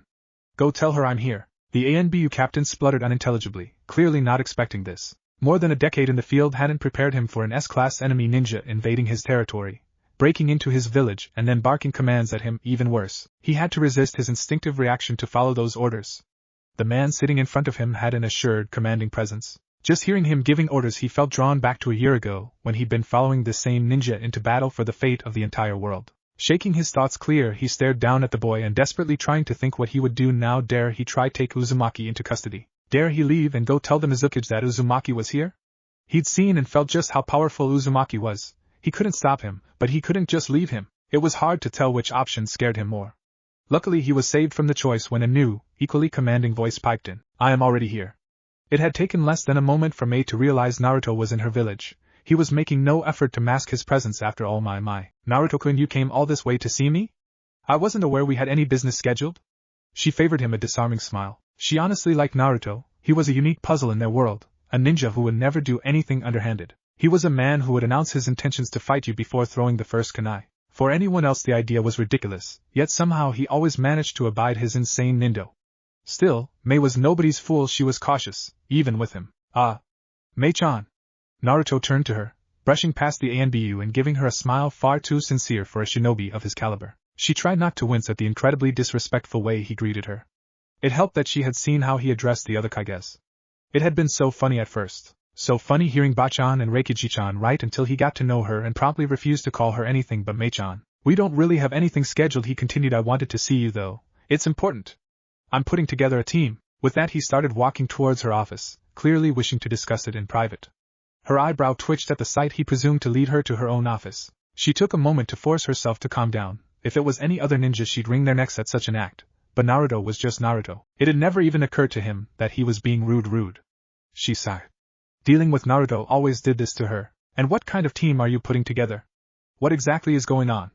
She asked, moving past him and taking her seat, leaning forward onto her hands to examine him. Mei was actually quite worried at this point, thinking about his words. If he needed the power of the Mizuki for whatever team he was drafting, then it must be a catastrophic threat. But then, wouldn't he be here on official business? She narrowed her eyes, definitely puzzling. Biting back the fear rising within her, she wished with all her heart it wasn't another Madara. For the chunin exams. Truly, it was a testament of the amazing will and pride held by the Mizuki that she managed to keep her head from slamming into her desk at that remark. Why you came to me about a team for the chunin exams? She wasn't sure if she should be insulted or intrigued. The calculating part of her put this down as good news regardless. Her intelligence had been unable to discern if Naruto was participating or not. She had no plans to send out her strongest teams to compete against him. If he was, they'd be better off doing missions. Deciding this time to start at the beginning, Naruto filled her in on the details of the chunin exams, his barrier to participation, and his plan to put together a team of ninja from around the world under a Shinobi Alliance team. He didn't name names, but she knew enough about Naruto to know that they would be people with unquestionable power. She was well aware of the kind of circles Naruto ran in these days. There was a reason the leaders across the elemental nations listened to this man. He was ultimately a man who could get away with calling the Reikiji-chan and the Hokage Bachan. Still, while this team of his would definitely be interesting to watch, she didn't see how this concerned her. While I appreciate the information, of course, I don't see why you've come to me. I was a jonin even before the Civil War, and even afterwards I've still retained my rank. She let the question drift off, curious what he was after exactly. Well, yeah, you're a jonin, that's why I came to you. The team needs a jonin sensei too. Her pride once more stopped her from balking at his incredible request, but she composed herself. I don't understand. There must be hundreds of jonin Konoha could assign for you. If you so wished, there's any number of jonin here you could use as well. Her mind whirled. She was incredibly adept at political games. She knew there was more to this. It was crucial she understand, lest she decide poorly. Why did he specifically need the Mizuki? Why had he come to her? What was he planning? Hundreds of possibilities were quickly inspected and discarded. She couldn't make heads or tails of it. She needed more information. Interest rising by the second, May leaned forwards, carefully coaching her expression to give nothing away yet carefully entice him to share his plans with her. He looked away and scratched the back of his head nervously, making no attempt to hide his embarrassment at his reason being caught out so easily. She wondered for 100th time how he could be as powerful as he was and still be so damn honest.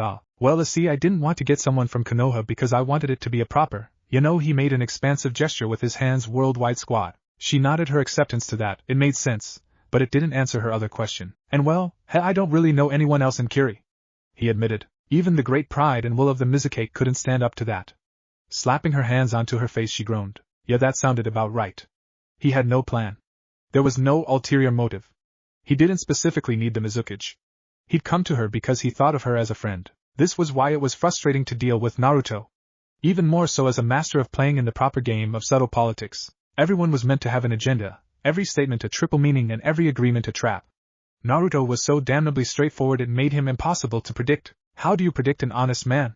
She had no clue. The kind of man who would come to the leader of one of the most powerful nations in the world and ask her to join his chunin exam team for no other reason than because he liked her.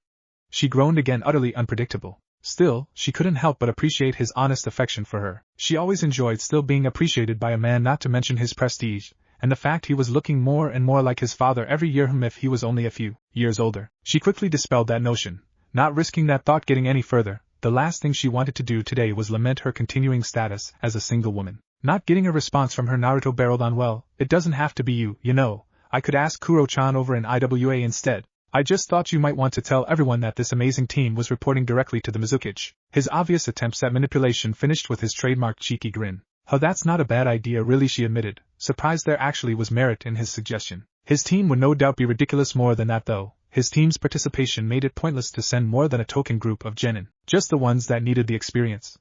There wouldn't be any big clients won for Kiri by Naruto's team stomping everyone, but if she was the jonin sensei of that team, if the super team was commanded by Kiri itself, now that would look good. Plus, she thought to herself it'd be fun just to tweak the Hokage's nose. Naruto's actions had made it clear this was going to be a surprise for her. How annoyed would she be seeing her best prospect giving credit to another village? Plus, it's been so long since I've been to the land of fire. She looked mournfully at the mounds of paperwork scattered all over her office. It's a good excuse for a vacation. I've always wanted to tour their hot springs and I've never tried traditional fireland sake. Realizing she just talked herself into it, she didn't hold back her laughter. The whole situation was ridiculous. Everything about this plan was ridiculous. There was no way she could turn this down. Very well.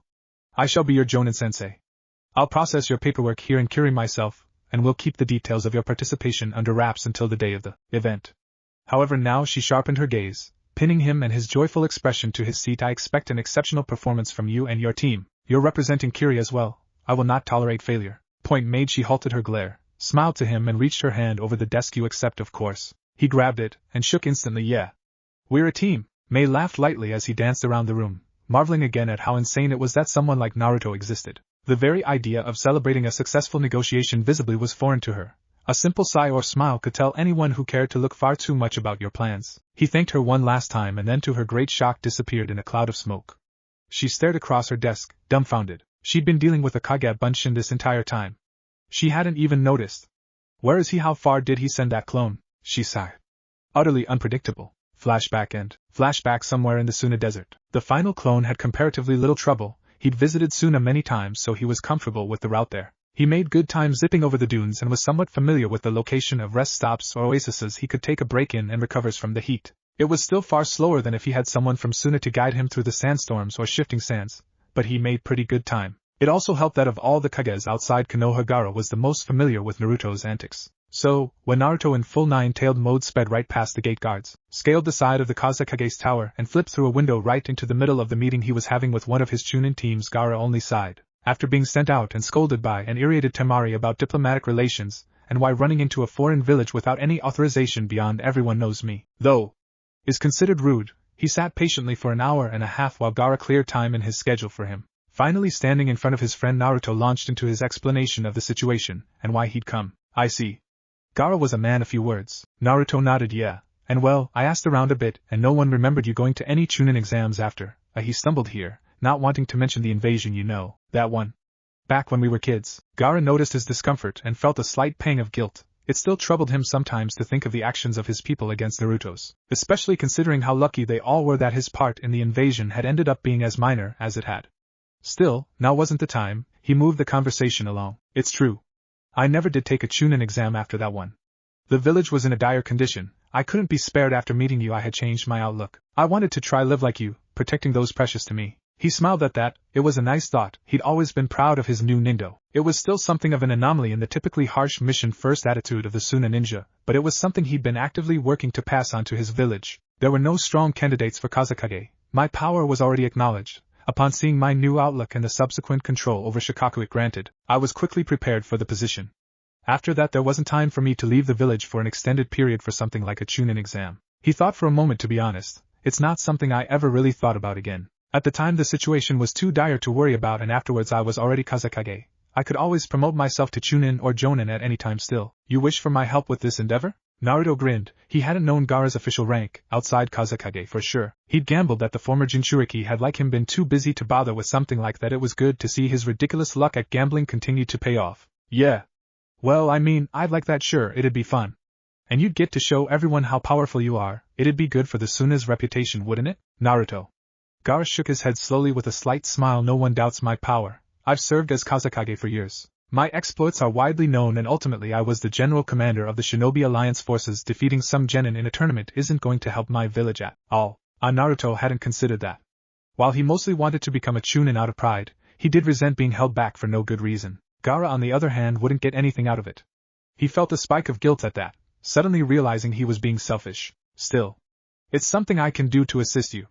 Naruto looked up at that. You'll get someone for the spot regardless. As your friend I would like that person to be me. He was shocked. Gaara was smiling broadly. He didn't think he'd ever seen him smile like that. Even after the war, had he been practicing? Just as Naruto was grinning back, Gaara continued, after all, I owe you a lot.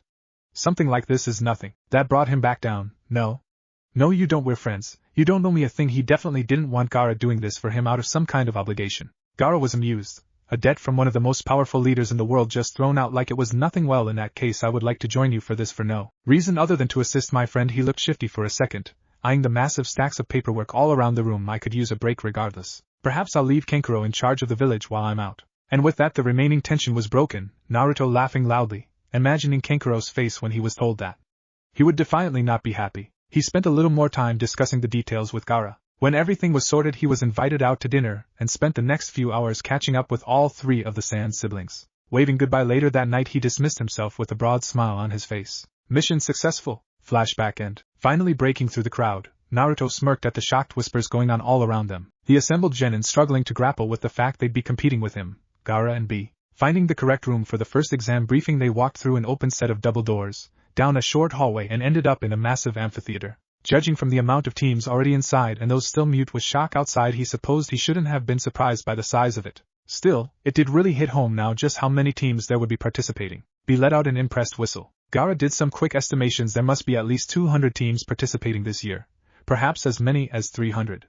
It seems it will be quite the event. Surrounded by a sea of unknown faces, Naruto managed to retrain his instinctive desire to show off and announce his presence. Everyone would find out about him soon enough without him needing to do anything. Instead they found an empty section and made small talk over the next few minutes, waiting for the rest of the genin to filter in and the announcement to begin. Noticing the lack of desks, pens and paper, Naruto was privately very happy. It didn't seem like they'd be dealing with an exam, thankfully. Regardless of how much stronger he was now, he still wasn't hopeful about his chances in a paper test. After enjoying 10 minutes of B trying to teach Gaara how to wrap, the doors to the room suddenly slammed closed. A smoke bomb going off on the main stage quickly drew everyone's attention as it dissipated to reveal Ebisu and a large number of chunin or jonin from around the village, assumedly the proctors.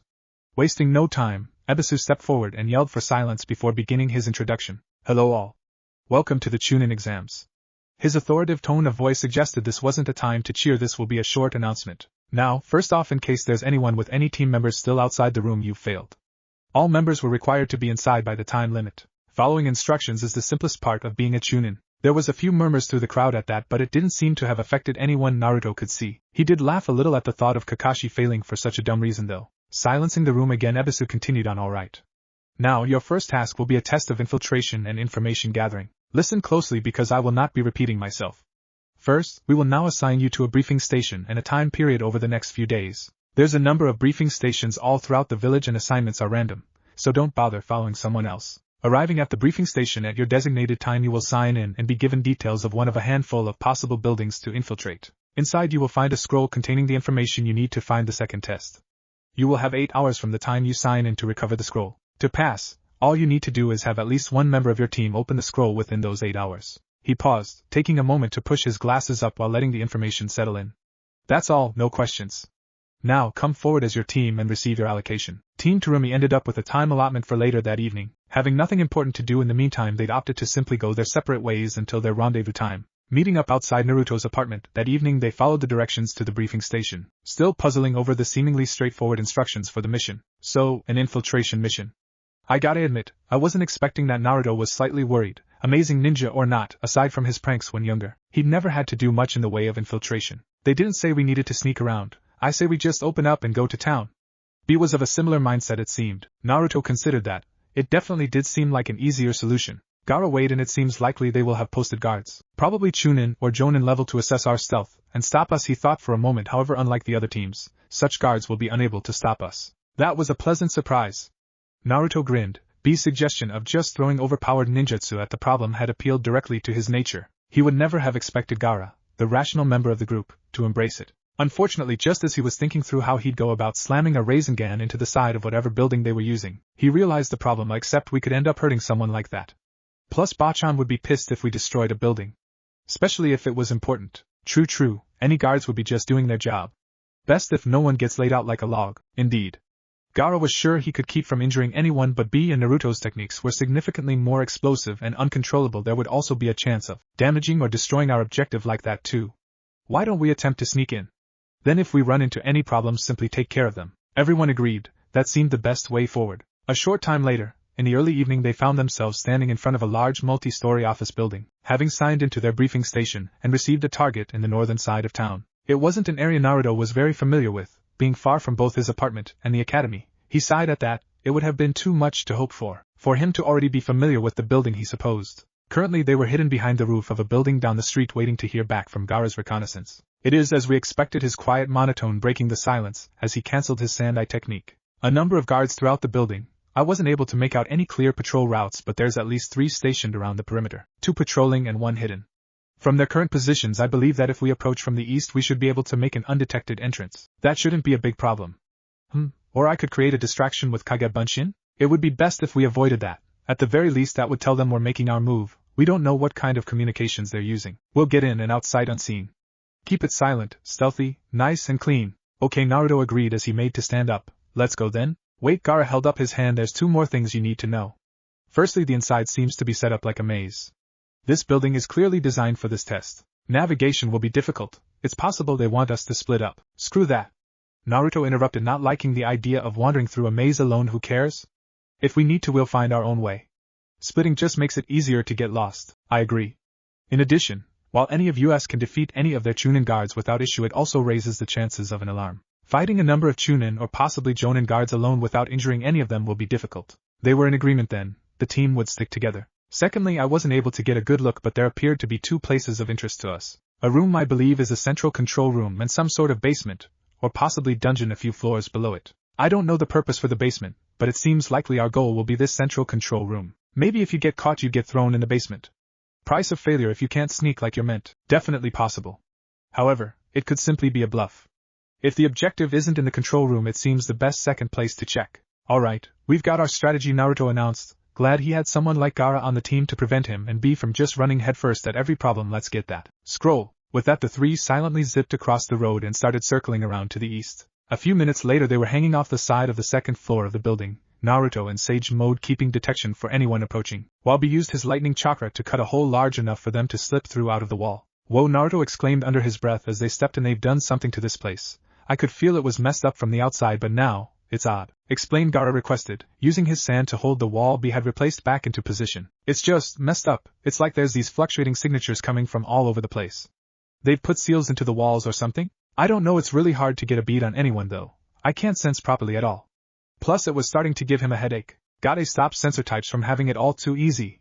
Doesn't matter, we'll still get through nice and breezy. B was cracking his knuckles and clearly not too worried about losing their ability to track threats. Let's just take it slow, Naruto whispered as he took point, the others falling in behind him. Geez, Gaara, you weren't kidding. They really did turn this place into a maze. No doubt to further impede planning and impose the time limit on us. It seems very likely they have a reason for wanting us to split up. I shall use sand to mark our trail in case we need to backtrack. Oh, good thinking. Marking where you were in enemy territory didn't seem that great for an infiltration exercise, but Naruto wasn't worried about being sneaky. Very handy, be clearly agreed. Slowly they made their way through the maze. Luckily, it wasn't really as bad as they'd first feared, only having to backtrack a few times with many of the branches simply meeting up further along. It did however manage to slow them down, and almost resulted in them getting caught by a patrolling guard many times. Their progress was steady but slow. Naruto estimated they'd probably been inside for around an hour at this point. They still had plenty of time. He just hoped they were heading in the right direction. They'd managed to avoid a handful of guards directly from his hindered sage mode. Unfortunately, a pulsing headache from trying to maintain it inside the building had eventually forced him to drop it. Since then they'd been relying simply on general awareness. Still, despite probably being the least stealthy team, he took solace in the fact that he seemed just as out of his element as he was. Things were going well. It shouldn't be far from here. Probably just a few more corners and we'll be there. This's been pretty easy a cut dash. And of course, his thoughts were suddenly interrupted as a figure leapt out behind them. Halt! Intruders! Wait, that voice seemed familiar. Surrender, and you Naruto-kun? Definitely familiar.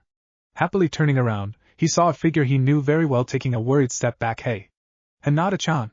You're a guard? Hinata paled and dropped back into a defensive stance, eyes wide with shock. This was bad. This was very, very bad. The teams were meant to have split up. She was meant to pick off one member, not run straight into 3 Kage-level shinobi. Why you all came together? She'd head of Naruto's ridiculous team. She had laughed and smiled at the thought. It was something only he would think up. She hadn't even considered facing that team down. This was definitely the worst-case scenario. She took a worried glance at Gaara. Rationally, she knew he wasn't the same child who had so callously dispatched the AIM ninja in the forest during the last chunin exams. Still, she'd had nightmares for months after witnessing that. Running into him here as an enemy, it was extremely difficult not to remember those scenes, to remember the sand, to picture herself in their place. Gritting her teeth, she refused to let herself remember anymore. She had a job to do. She couldn't give up. She couldn't back down. She would follow her Nindo. Steeling her resolve, shifted her feet slightly, raising her stance, prepared to leap away from being crushed brutally in a coffin of sand. Still maintaining a defensive posture, she looked Naruto directly in the eyes and addressed his team with far more courage than she felt. Stand down. I've been ordered to detain you. You will not be harmed. Naruto had actually been quite happy to see Hinata. It was always fun seeing friends at odd times like this. So, before he could respond to her announcement, he was shocked when he saw a look of absolute terror flash on her face for a second and for her to suddenly leap backwards, just barely avoiding a tentacle of sand attempting to ensnare her. Shocked and confused, he looked over and saw Gaara stepping forward with a look of concentration, announcing in his usual monotone, I will subdue her. Quickly he threw his arm out in front of Gaara and held the other up to Hinata in a placating gesture. Wait. Don't fight. Hinata had become a very close friend to him, perhaps more. There was no way he could stand just seeing her hurt for no reason. While Gaara probably had the best chance of detaining her without injury, he'd seen that look of terror on her face. He couldn't do something like that to his own precious people. She's our opponent for this test. We have to fight her. Naruto. Gaara looked over to his friend and tried to reassure him. I won't kill her. He wondered, did Naruto not trust him? No. Look, we can't hurt Hinata-chan. He grasped for a reason, plus she's really strong anyway. Fighting her would make so much noise we'd draw all the guards onto us. This time it was B who shook his head. He had no interest in fighting the girl either, especially not with a chest like that. He noted appreciatively now if she was just another 10 or so years older. He took a moment to picture that, ignoring Gyuki's exasperated sigh in the back of his mind. Refocusing, he turned to Naruto. It doesn't matter how many of them come. She's an enemy, she can't let us pass. We'll just have to slap that ass. That last comment earned him an expected angry glare from both the girl and Naruto. Catching it just out of the corner of his sight, if he didn't know better he could have sworn he saw Gaara rolling his eyes at him. Still, the comment did get through to Naruto, who had been about to ask her to back down. B was right. In her situation he wouldn't back down. He was well aware of her Nindo. He couldn't ask her to just throw away her pride like that. He could maybe get his team to run, but even if they escaped they'd have to find their way back here. Probably just running into her and other guards. Was there really no choice? He despaired. So you need to capture us then, Hinata-chan? We fail if we get caught? She stopped for a second at that, considering. No, she knew she probably wasn't meant to tell them this. The only way you fail is if the time limit runs out. I'm meant to detain you and take you to our holding cells in the basement. Giving away information to your enemy so easily, she felt ashamed. It was a terrible habit in a ninja, but she could never ignore questions from Naruto. Ah. He brightened. Well, that's fine, that got everyone's attention. We surrender then. That statement left Naruto standing, hands on hips, beaming his usual isn't this great, everything worked out smile, while everyone else just stared at him dumbfounded. She detains us, we get taken to the dungeon, and then we just bust out and finish. No one gets hurt. No problems. Gaara considered this. It was definitely a unique solution. It was also probably the dumbest possible solution to their problem, not to mention it was gambling their entire exam on this. Losing in the first round would be embarrassing. Mei would probably gut them alive. Still, he sighed, he had known the kind of person Naruto was when he signed up for this. It was one of the reasons he respected the man so much. He never made the so-called terrible choices people talked about being forced to make. Instead, he always found a third option, and always forced it to work. He retracted his sand very well. B just laughed. He'd been expecting something like this. He was pretty sure Mei would castrate Naruto when she heard about it though. Naruto, you're too weak against a pretty face. Instantly jumping at the chance to go to her place. Hinata, still overcome with relief at Naruto's announcement, managed not to blush at that innuendo and instead focused her attention on Naruto and Gaara. Alright, come with me then. And so the three prisoners headed off to the basement. Naruto walked beside an increasingly uncomfortable Hinata, trying to make small talk and clueless as to why she seemed so depressed. Hinata struggled to force herself not to just give in and enjoy Naruto's attention. I'm supposed to be doing my job seriously, not flirting with him. She reminded herself I wasn't even strong enough to do my job properly. She dwelled on the embarrassment of a special jonin losing to 3 genin, but quickly dismissed that idea then again. I doubt anyone could stop this team. He amused himself by spinning more innuendo at Naruto and Hinata. They had such strong reactions he couldn't help but tease them. Gaara walked silently, content to simply ponder the whole situation, before stopping and finally announcing his conclusion. I understand the purpose now. Everyone stopped and looked at him. It's a test of loyalty. Very interesting and very appropriate for Konoha. Naruto just looked at him blankly. Loyalty? You mean this test? It's testing our stealth, right? Or, do you mean, underneath the underneath? He looked at B, who just shrugged, obviously thinking something similar. Underneath the underneath? Gaara decided to consider that odd statement later. He could see in the girl's face he was correct. No doubt to an extent this exam is to test our infiltration. However, there's more. An important underlying test. He gestured towards Hinata. Remember, she was surprised that we were together? No doubt they expect us to split the teams. The rules clearly state only one member needs to reach the scroll. Your friend here is a jonin, so we can assume that any encounter with the guards will be a defeat for any standard genin team. Therefore the best chance of success for anyone else is 3 separate people running through the maze rather than one group together. He could see dawning comprehension of Naruto and B's faces at that. They were starting to see where he was going with this. But then the rules also specifically state that we don't fail if we get caught. If the teams are split up, no doubt at least one of them will be captured and taken to the basement. The remaining team then has to decide, do they try rescuing them or instead head for the objective? Whoa, so it's a test of the mission or your comrades. Naruto realized. That setup reminded him of Kakashi-sensei and the lessons he'd learned from the man. Well, it doesn't matter anyway. We'd never abandon a teammate. He grinned. That was a pretty similar attitude to his own. Screw the rules. He'd never leave a friend behind. Kumo in general took more pride than normal in stressing treating your team like family. If Konoha was similar, he'd only like them more. Hinata smiled to herself, enjoying herself watching Naruto's determination, feeling the familiar warmth flow through her. He always managed to remind her why she admired him so much. No hesitation, no doubts. It simply never would occur to him to leave someone behind for all his brash mannerisms. You'd never meet anyone as caring as Naruto-kun. Gaara had lived in a harsh world most of his life and been Kazekage of a struggling nation after finally finding some manner of peace. As much as he admired Naruto's third way, he struggled to truly believe in it. It is unclear at the moment what the lesson will be. It's possible that the basement is heavily guarded. There's no direct reason why going out of your way to rescue your teammates here would increase your chances of success in this mission. If anything, it drastically increases your chances of failure. Perhaps more will become clear soon. Unsure if he'd been expecting anything else, Gaara simply smiled when Naruto reasserted his belief in never abandoning anyone, no matter what stood in your way, and still finishing the mission regardless. Gaara nodded to himself. Even if he couldn't believe in Naruto's worldview, he did believe in Naruto, and that was enough for him want to make it true. After saying a cheery goodbye to Hinata, they settled into their cells, waiting about a half hour before deciding it was about time to break out. They'd been put in separate cells and relieved of any weapons, but beyond a patrolling guard there wasn't otherwise any real enforcement. Gaara had breathed a sigh of relief at not having to worry about chakra restraining seals or similar. B and Naruto hadn't seemed worried at all. He wondered if that was knowledge that such seals wouldn't work against a Biju, or if they simply hadn't even thought about it. The first order of business was to break out of their cells and meet up, a task that, while very difficult for a standard genin, was beyond child's play for them. Naruto, complete with his usual sense of subtlety, announced loudly it was time to finish this test and quickly formed a Rasengan to smash into his cell bars. The flying steel crashed all around the basement, and probably caused enough noise to alert every guard in the entire building. B laughed, and used his lightning chakra to cut his bars open. Gaara grimaced and forced his way out with his sand, not bothering to keep it quiet after Naruto's performance. The patrolling guard had turned out to be a Mizu Bunshin, and had been summarily defeated in seconds.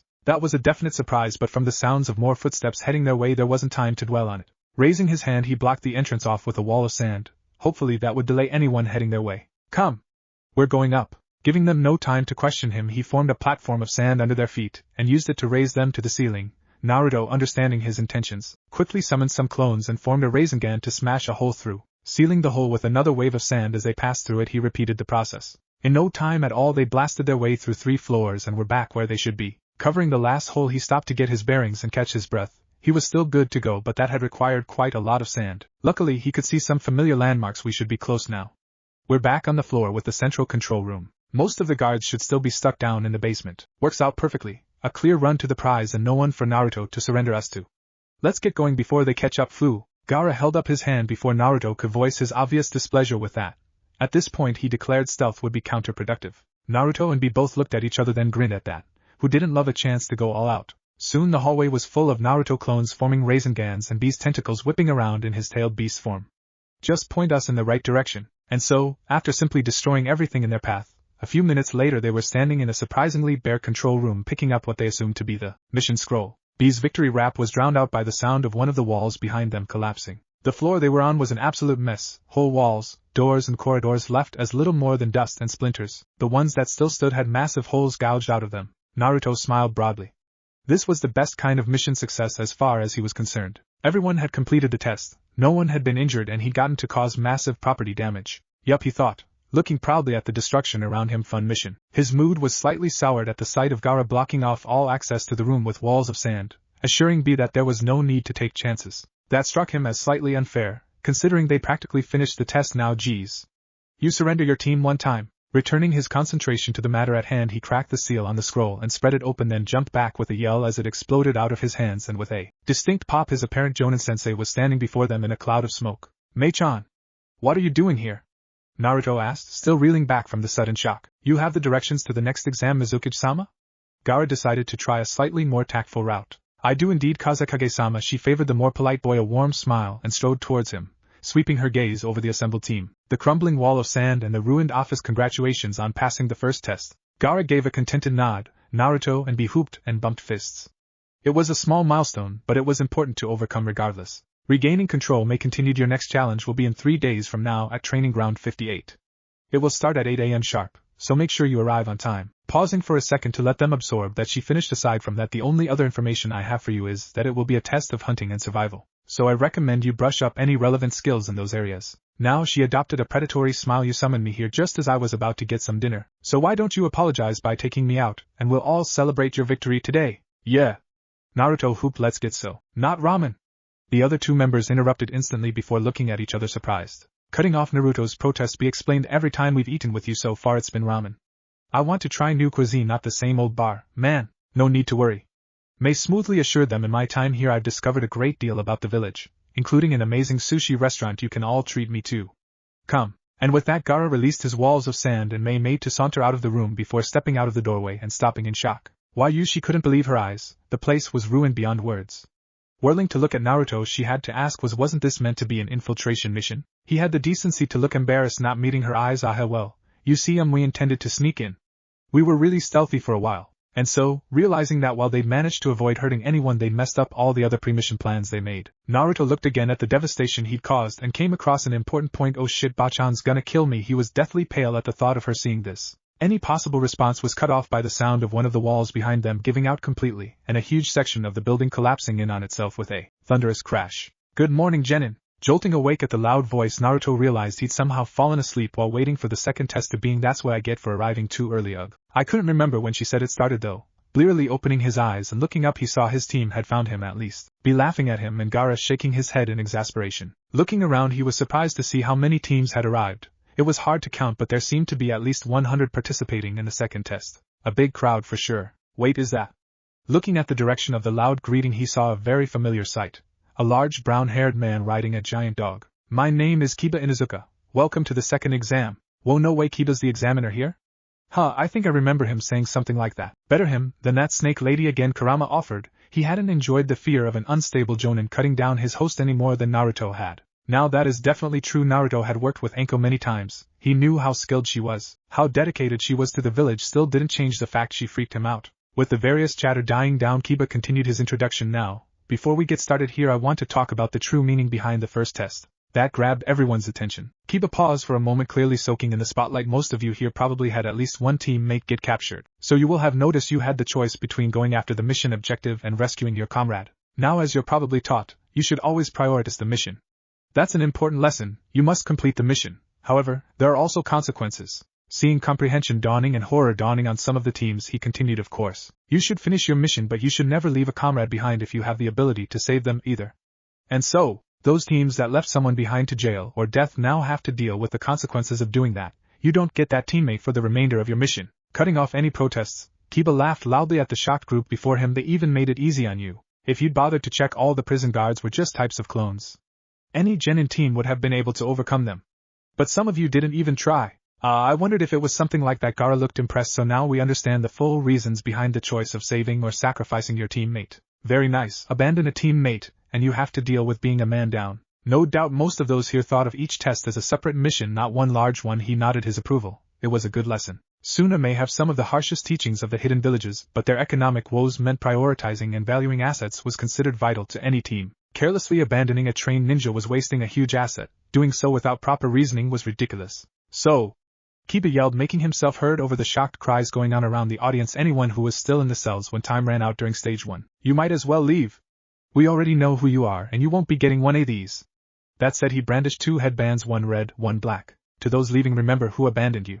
To those staying, remember the consequences of abandoning a teammate halfway through a mission. He gave that a second to think in. Now, let's get started on today's test. With those words, a group of assembled chunin that Naruto hadn't paid any attention to previously began moving through the groups, passing out the standard death liability waiver he'd seen the last time he'd been at stage 2. Looking around while he waited to receive his own form, he was surprised at just how many people were eliminated from the first test. At least half of teams were down at least one member. Some were down 2, with only a single person left to complete the exam alone. He smiled at that. Aside from the fact it benefited him, it was nice to see a test that had essentially backed up his own personal philosophy. No one should abandon their teammates, especially when they had a possibility of rescue. Part of him was sad at seeing so many people had such a different outlook, but hopefully this lesson could change that. These waivers are simply to absolve us of any responsibility if you die. He gave a predatory grin at that. Naruto wondered if he was attempting an Anko impression. As for the test itself, I think you'll like it. It's about hunting. Yeah, Inuzuka, I should have guessed. Naruto just barely managed not to roll his eyes.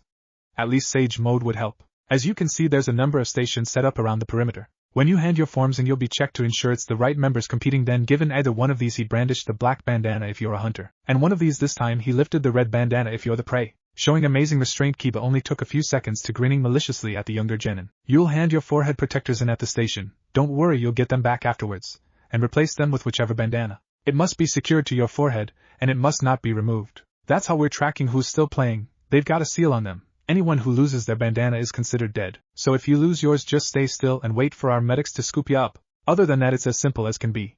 Red teams are given a scroll with information to get to the tower at the center of the field. You'll be assigned a random gate and have 3 days to get it there. Black teams will also be assigned a random gate. You'll have 3 days to intercept the scroll from a red team and bring it to the tower yourself. Oh, and just to make it fun, there's going to be 2 black teams for every red team. Think of it like competing for information against a foreign village. Anyone left in the forest after 3 days fails.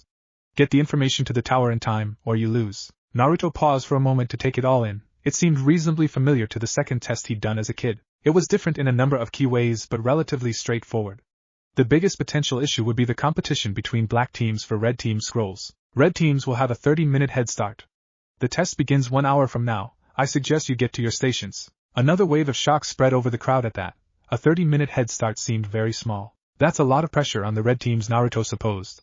But then on the other hand, if you're fast enough, it's no pressure at all. Just run straight to the tower. Looking through the gates to the training ground, he somehow doubted it'd be quite that easy. Giving Kiba a quick wave to show he'd appreciated the speech, Naruto turned away and led his team towards the nearest registration booth. B had obviously been thinking things through. The lesson from the first test most likely continues here. If you lose your bandana, you're going nowhere. You mean if one of us gets eliminated here, we won't be able to participate in the finals too? That does seem likely. It would also limit the number of potential matches. I doubt Hokage-sama has any wish to hold too many bouts. Well, no problem. We'll just knock everyone out here and keep our bandanas. This is gonna be simple. You seem surprisingly calm about all this, Sunade-sama. The woman in question looked up from her work, visibly glad for a distraction. Him? I guess so.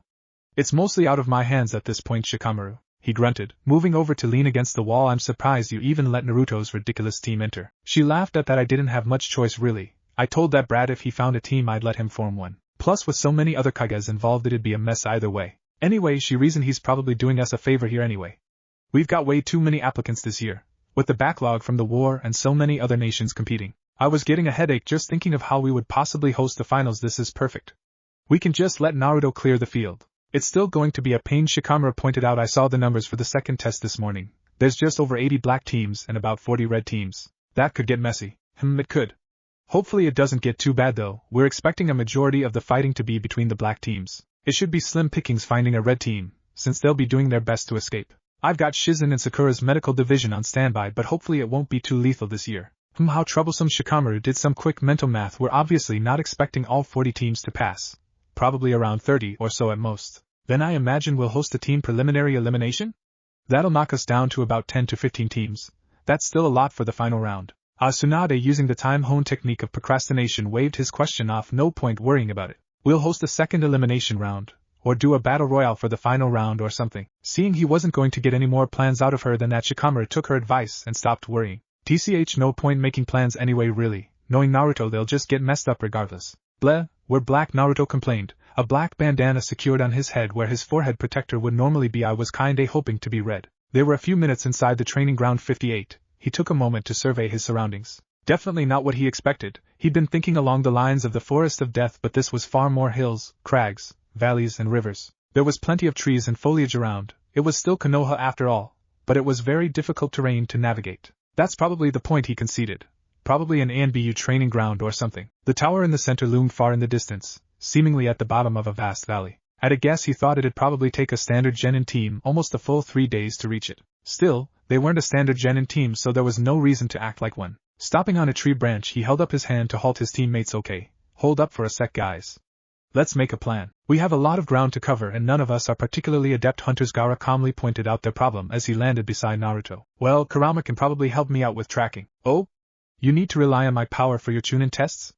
Kurama's mocking laughter changed Naruto's mind about that. Fine. I'll use sage mode then. He bit back, sitting down and beginning to meditate and pull natural energy to himself. He had his own plan. It seemed we shouldn't limit ourselves to just the teams in red. The more we take out here, the easier we can put the third test to bed. I hadn't thought of that, Gaara conceded. Considered it, I was thinking to just track a red team down and aim to pass as soon as possible, but yes, you're right. We should aim instead to remove as many teams as possible from this test. Looking around, he saw a problem though. Although with an area this large to cover, we will need to split up. More than one of us against any genin team is unnecessary regardless, he noted. You guys want to take off? Naruto stood up, taking a second to relish the feeling of natural chakra empowering his body, widening his senses to reach out and feel all the chakra signatures around him. It's a contest. Whoever gets the most headbands to the tower by tomorrow is the best. The great Jinchuriki-sama Killer Bee will take care of anyone in the west. I'll head east then, Gaara supplied. So I'll just head north then? Straight to the tower? Naruto frowned at that. It didn't seem likely he'd run into anyone that way. There's plenty of ground to cover in the northwest and northeast. I'm sure you'll find plenty of teams with that. Gaara swiftly jumped off to the east. Yeah. This is gonna be fun. Watch out, pray, here we come. Bees gave a quick wave and headed off to the west. Northeast or northwest? Well, why not both? Kage Bunshin really were the answer to everything. A second later, an excited-looking clone was heading off into the northeast, and Naruto himself was running up a crag to the northwest. Kicking ass, creating rhymes, this exam is full of good times. B was running down a valley, rapping to himself as he tucked a handful of bandanas into his pouch, crashing along the terrain. He took a moment to marvel at his luck in managing to hunt down so many teams within only a few hours of the exam. It did leave him feeling a little guilty at defeating teams much weaker than him. But that was the rules of the game, and he was playing to win. He didn't have any specific tracking skills, nothing beyond what he'd learned as a young man for the war. That was fine though, he'd used those skills countless times on the field. He was far better than any standard genin. The red teams were too focused on running and the black too intent on chasing. He guessed he'd only been going for a little over 3 hours and he'd already hunted down 2 red teams and 6 black teams. Slowing down, he focused on something that had suddenly grabbed his attention. Hastily covered rock, broken twigs, and most damning of all, a fresh sandal imprint. They looked to head down a long small ravine and towards the tower. He took a second to consider, either the tracks of a group moving too hastily to cover their trail, or someone leaving an impressive false trail. Well, only one way to find out, and so with a whoop he leapt across the rocks, chasing after his latest prey. A short while later his tracking paid off. Moving silently, he spotted the team he'd been tracking slouched down among some trees in a small clearing up ahead. Not seeing any need to be stealthy around Jen and B, simply leapt right into the middle of their group with a loud cry.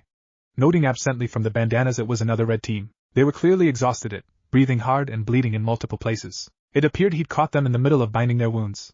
Most likely they'd barely escaped another fight earlier in the day, which explained the hasty tracks at least. Flashing them a predatory smirk, he gave the team a quick once-over. They were all just kids, younger than Naruto even. Pausing for a second, he noticed that they were all dark-skinned, that 2 of them were holding head swords, and he was pleased to note they all seemed to recognize him, judging from the dawning looks of horror on their faces. Ah, he noted. You all from Kumo too, eh? Well, hurting comrades never feels right. Why don't you surrender? No need to fight. He emphasized that last line by drawing a kunai and running a visible amount of lightning chakra through it. No need to fight, but if they tried, it would be over quickly. The kids, if possible, looked even more terrified at that. No doubt they were all familiar with stories of their hero, the great Jinchuriki-sama. B took a moment to preen slightly. He always did enjoy being acknowledged like this. It was one of the few perks of being the guardian of Kumo. Just as he was about to repeat his offer of surrender, one of them stepped forward. He had short red hair and had covered his body in a brown overcoat. His legs were clearly shaking, but his eyes remained hard. Clearly this kid was drawing up his courage. He gulped, opening and closing his mouth a few times before finally speaking up. We're all just surprised to see the man with an octopus in his soul, the power of a raging demon. But Killer Bee's in control. B was shocked. That he had not expected. He'd already run into 2 Kumo teams. They'd either tried to run or just surrendered straight off. This was different. Actually, no, this was great. He laughed loudly. It echoed throughout the clearing. Your flow sucks, kid. You better settle yourself down. Let's rap for a while. You can learn from the master Killer Bee and get yourself some style. A few hours later, after sending away his 3 new budding rap pupils to head for the tower, B resumed his quest to clear out the competition. Naruto was leaping from tree to tree in a rough northeast direction. The terrain here wasn't too difficult to navigate, so he was making good progress hunting down the closest signature he could feel. It was almost the end of the first day, but he doubted he'd manage to maintain sage mode until nightfall. He wished he'd taken a bit more time to gather nature chakra at the start of the day. Even just tracking teams had gotten harder. His senses far less acute with such a limited amount of nature chakra left. Still, I've been pretty successful. He praised himself. It had been a pretty busy day really, having already defeated 6 separate red teams and more than 24 black teams. Sage mode had made it almost too easy. He could track down anyone even remotely near him with perfect precision. Being far faster than any genin, catching up and chasing them down was no trouble at all. Even groups with sensors of one kind or another had no chance. He had attempted to make it as impersonal as possible, simply defeating teams before they even had a chance to react. He didn't want to hurt anyone, and if nothing else it saved his chakra. As he got closer he could feel a number of signatures coming from up ahead. One in particular stood out to him, though it was vaguely familiar, but he couldn't place it. Putting it out of his mind, he focused again, and realized there were multiple groups fighting up ahead. Well, this'll be the last for now. I'll kick these guys around, then take some time to get more sage chakra. I've still got plenty of energy left, it's just a matter of maintaining sage mode. Plan formed, he pushed himself forwards even faster, flipping through the air with an amazing burst of speed. Konohamaru in many ways was like Naruto. He was a spunky kid with too much energy, and a deeply held desire to prove himself. He didn't take criticism well, but was willing to work hard to achieve his goals. Having been inspired by Naruto, he had a similar nindo to him, and ultimately he had the same end goal, to be the Hokage, to protect the village and those close to him. Like Naruto, his goal had originally been a selfish desire for acknowledgement, and like Naruto he'd grown out of it, instead getting acknowledgement through his actions as a ninja and the friendships he'd made. His signature techniques, the Kage Bunshin and the Rasengan, and technically the Oiroku no Jutsu, were all taught to him by Naruto. He didn't have Naruto's ridiculous chakra reserves to power them with, but he did have good control over the chakra he did have. Even despite the high chakra cost, they were very powerful techniques for a genin to have. Exactly like his boss, he'd been ecstatic at the idea of taking the chunin exams, for the same reason, taking the first step towards being Hokage. And unfortunately for Konohamaru, like Naruto in his first attempt at the chunin exams, he would run into an incredibly dangerous S-class ninja. A chilling laughter was the first sign he had of any danger.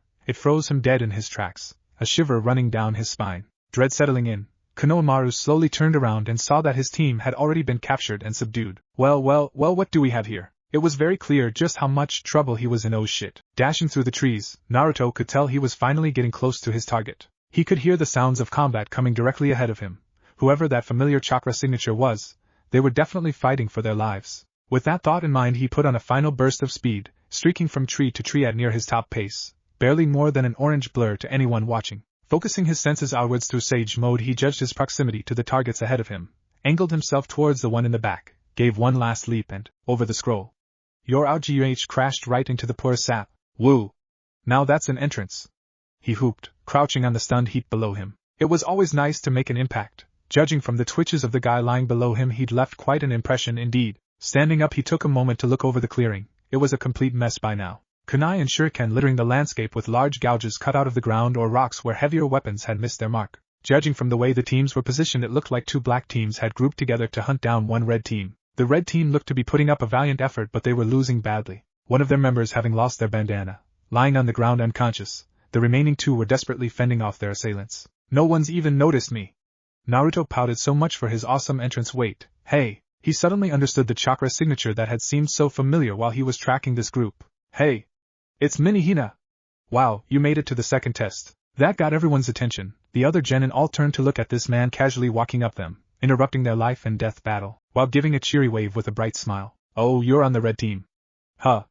Looks like you're having a hard time, eh? Hanabi let out a slight sigh of relief. She didn't know Naruto all that well, but she did know her sister thought the world of him. At the very least, his appearance and greeting had gained the attention of the three opponents she'd been desperately defending her scroll from, giving her a momentary respite. She was never quite sure what to think of Naruto. He really was everything the Hyuga weren't. In some ways she really liked that about him. He was open, he was caring, and he made her laugh with his crazy stories. Of course, in other ways it also infuriated her. At the very least she wished he'd stop calling her Minihina. She was almost as tall as Hinata-chan these days. Resisting the urge to stomp her foot at that thought, she decided to hope he was here as a potential savior rather than a scavenger, despite the color of his headband. Naruto-san, anything further she'd intended to say was cut off as she desperately leaned her head back to avoid a vicious slash across the jugular. Quick! Get the scroll and let's get out of here. The one who just tried to take her head off barked. They came at her even more aggressively than before. Clearly they were worried about Naruto's interference, and wanted to end it before he could react. Defending herself desperately, she forced herself to ignore the wounds she'd already received, focusing on avoiding their weapons, searching for an opening. Naruto was taken aback by their sudden assault on Minihina. With the exam being little more than a game to him, it was easy to forget that for everyone else this test was still life or death. His rational mind told him that everyone in this clearing was an opponent, and he should defeat them all, or at least let them fight it out first. Luckily, Naruto had plenty of experience filtering the rational part of his mind. Hey! You bastards wanna fight?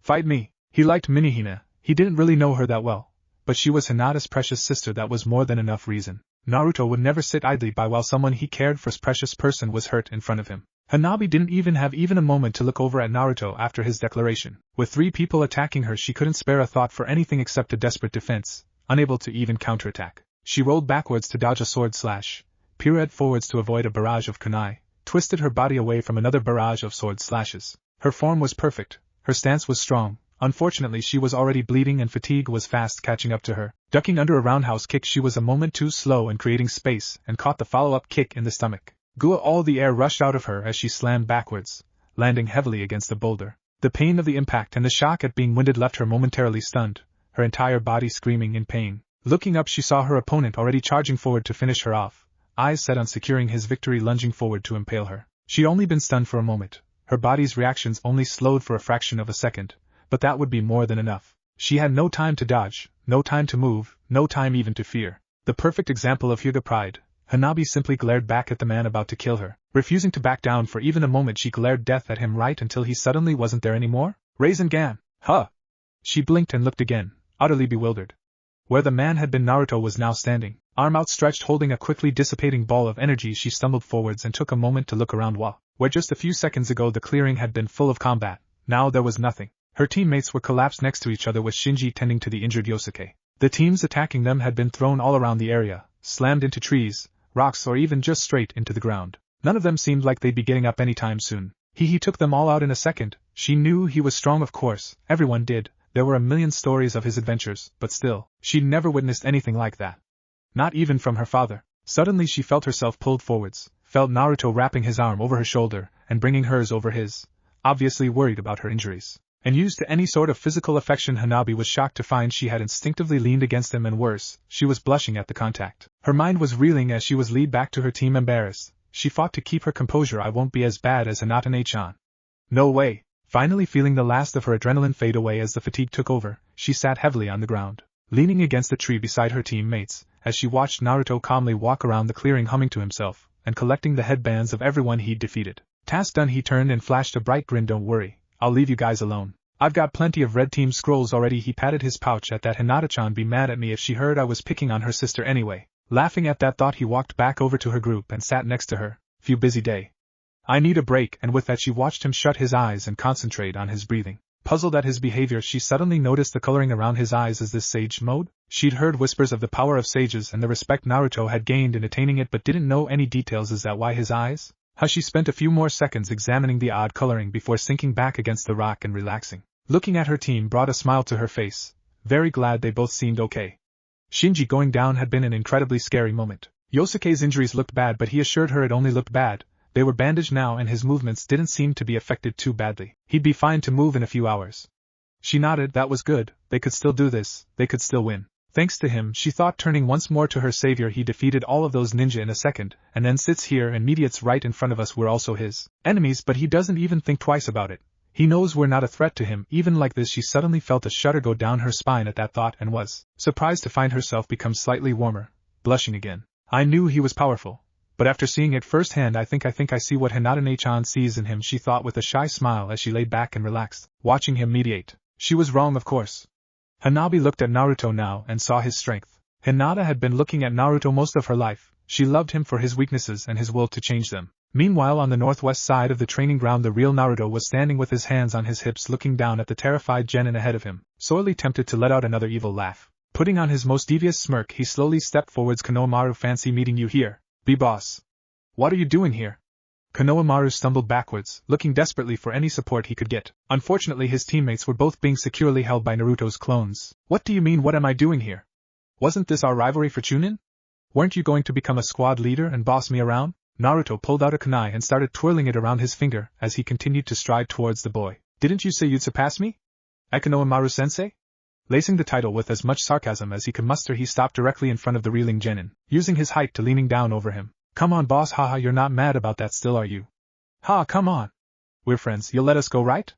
Boss? His only response was a smirk that was positively dripping with malice. Haha, boss. A few very enjoyable minutes later, Naruto was happily brushing his hands together at a job well done. Looking skywards at the sight of the three genin dangling from a rope tied far up a tall tree, he smiled contentedly, glad he hadn't done any real damage. Moegi and Udan were just dazed, not having put up much of a fight. Although, to be fair, Moegi had tried to rub up against the clone that had been holding her, trying to seduce me. She really does take this most beautiful kunoichi thing too far. He suppressed a shudder.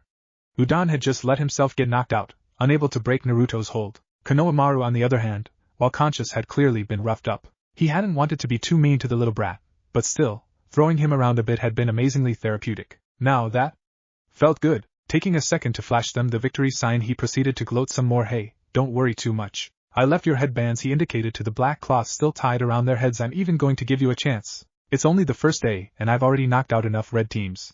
I'll do you a favor and focus on hunting black teams from now. If you guys can get down from there, maybe you can find a red team and pass before it ends? The only response he got was a series of groans, so he flashed them a quick salute and headed off. While it was nice to throw Konohamaru's words back in his face, and even better to get back at him, he did still like the brat. He didn't want to destroy their chances of advancement. Well, I'll stay true to my word. I'll hunt down any black teams I can find, he sighed, making another concession. I guess if I find a red team, I could aim to just weaken them. That'd give Konohamaru a chance to catch them. Geez, I really am too nice. Most likely, I am the weakest at this, Gaara realized as he dashed across a river towards where he had heard the distant sounds of battle. I don't have any specific tracking skill nor much experience tracking at all.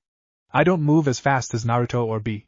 That's without even considering Naruto's Kage Bunshin. The first day of the test was drawing to a close and he'd only managed to gather the bandanas of 2 red teams and 5 black teams. With his skills, he had no problem subduing a team when he did catch up to them. It was simply a matter of locating them in the first plaque.e. Luckily, he thought as he watched the rising of the full moon over the night sky, I do have one advantage over even Naruto and B. Gaara had spent almost his entire life getting as little sleep as possible, fearing the erosion of his psyche. Even with Shikaku removed, he still didn't feel any need to sleep often.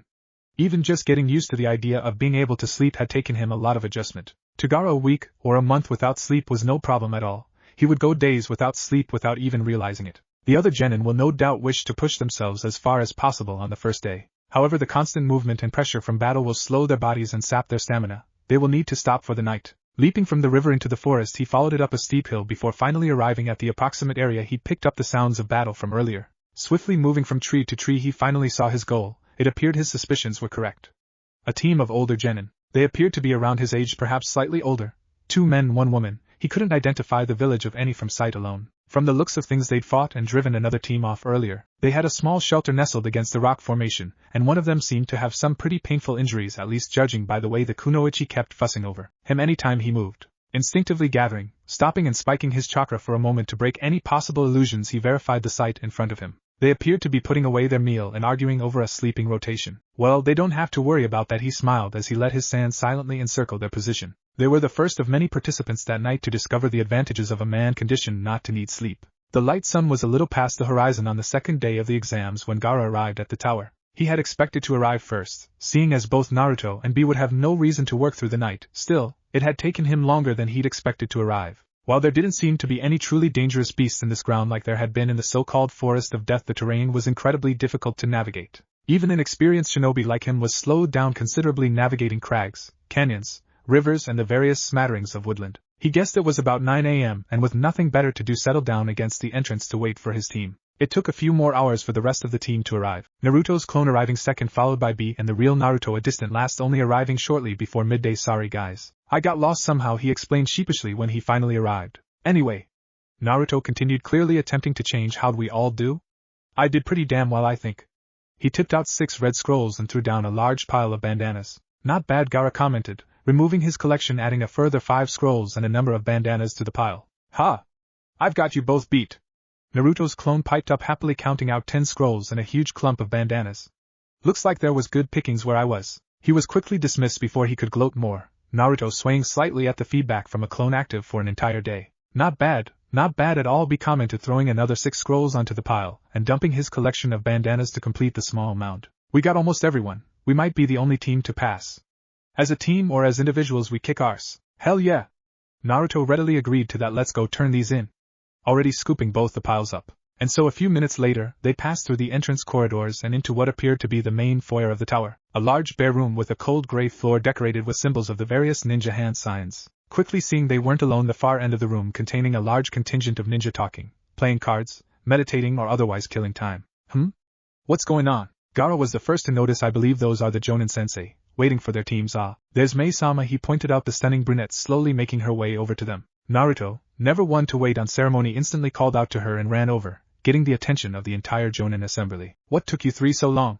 I was expecting to be out of here by lunch yesterday. I certainly wasn't expecting to have to stay the night. Mei fumed. She'd been having so much fun going on diplomatic exchanges to various Konoha izakaya with the Hokage. Having to bum around in a cold tower waiting for her team to finally pass was not her idea of a good vacation. We decided to go the extra mile, Gaara answered simply before Naruto had a chance to get mad at her. Yeah. Check this out, the man in question yelled, opening his arms and dumping the piles of bandanas and scrolls onto the floor, sending them clattering around the room. Looking around now, with the full attention of the various jonin sensei, he could see looks of shock and irritation among them all. It was clear to everyone involved that most of their teams wouldn't be arriving. Mei studied the pile curiously before giving a short laugh. Well, I certainly didn't expect that. I imagine that will make things simpler when it comes time for the finals. In that case, I say well done. Now, let's get out of here. Maybe we can track down Hokage-sama. That thought brought a smile to her face. Her so-called team had done well. It was a nice sunny day and she had an excuse to celebrate. Perfect. B grinned and struck up conversation with the impatient Mizukage as she walked away, attempting to get her to rap with him. Gaara simply nodded and followed. Naruto flashed victory signs to the rest of the jonin sensei, and whooped yeah. Stage 2 clear.